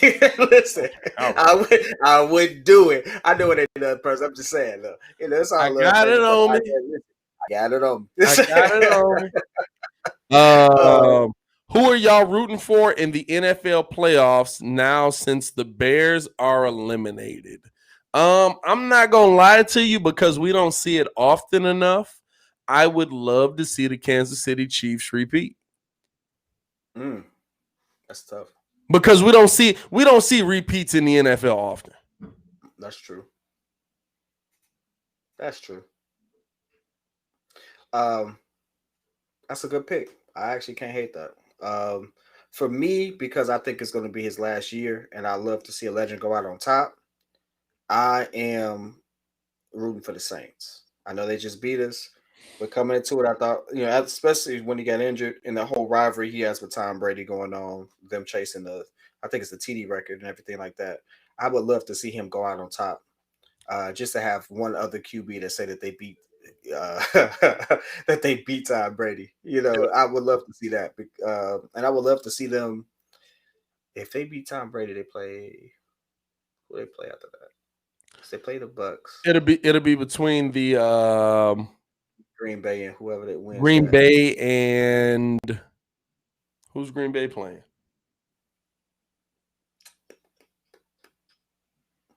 Man, it's getting late, ain't it? Hey, listen. Whatever. Here's the thing, though. Here's another reason why I'm choosing the Rams. That's who it is. Wow, I didn't expect them to be there. Here's another reason why I'm choosing the Saints, because the path to that ring would be so much harder. He would have to beat Tom Brady, who would have to beat Aaron Rodgers, and potentially have to beat Patrick Mahomes to get the ring. And so, just as a fan of the sport, you would have to say, like, hey, that's a tough task to go back to back and beat those caliber teams, and then to go line up against those guys. And so to see him do that on his way out, I would respect that ring way more than I did Peyton Manning's last one. I think Peyton Manning is obviously one of the GOATs. Like, I think of one of the GOATs. I don't have the GOAT as one person. I just think that there's levels to it. And so I would want Drew Brees to be in the echelon of people. And this would be his last hurrah. I would love to see it. So that's my pick. It would be interesting, but I feel like that's one of those Super Bowls. To me, I want to see the most competitive Super Bowl I can see, especially if my team ain't in it. Mm-hmm. You know what I'm saying? So, like, to me, which kind of sucks, because at this point, I think you're going to get your most competition out of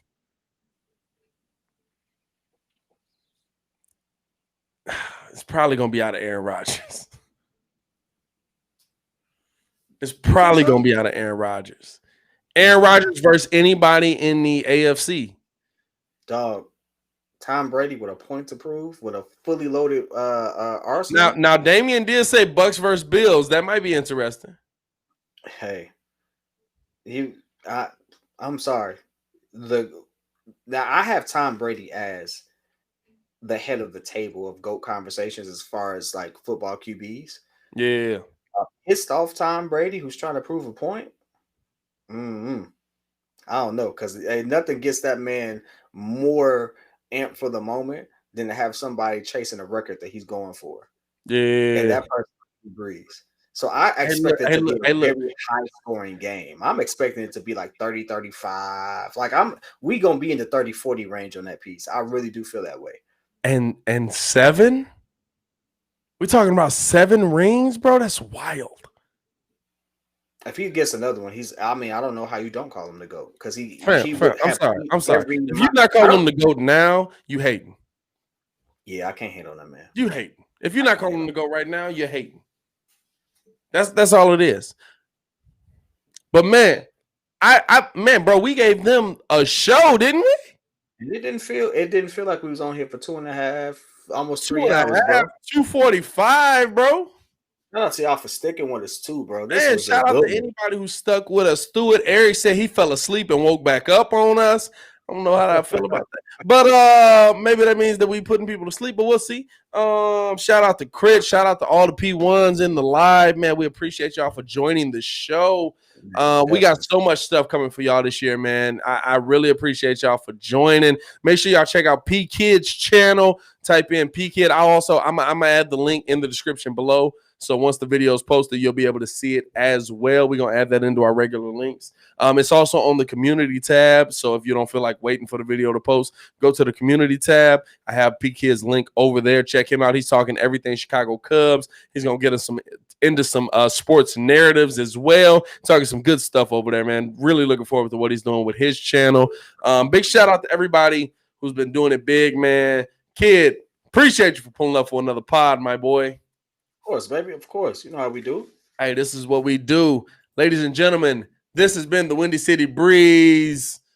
It is your boy, Pat the Designer, back at it again. Y'all stay safe out there, Chicago. Peace.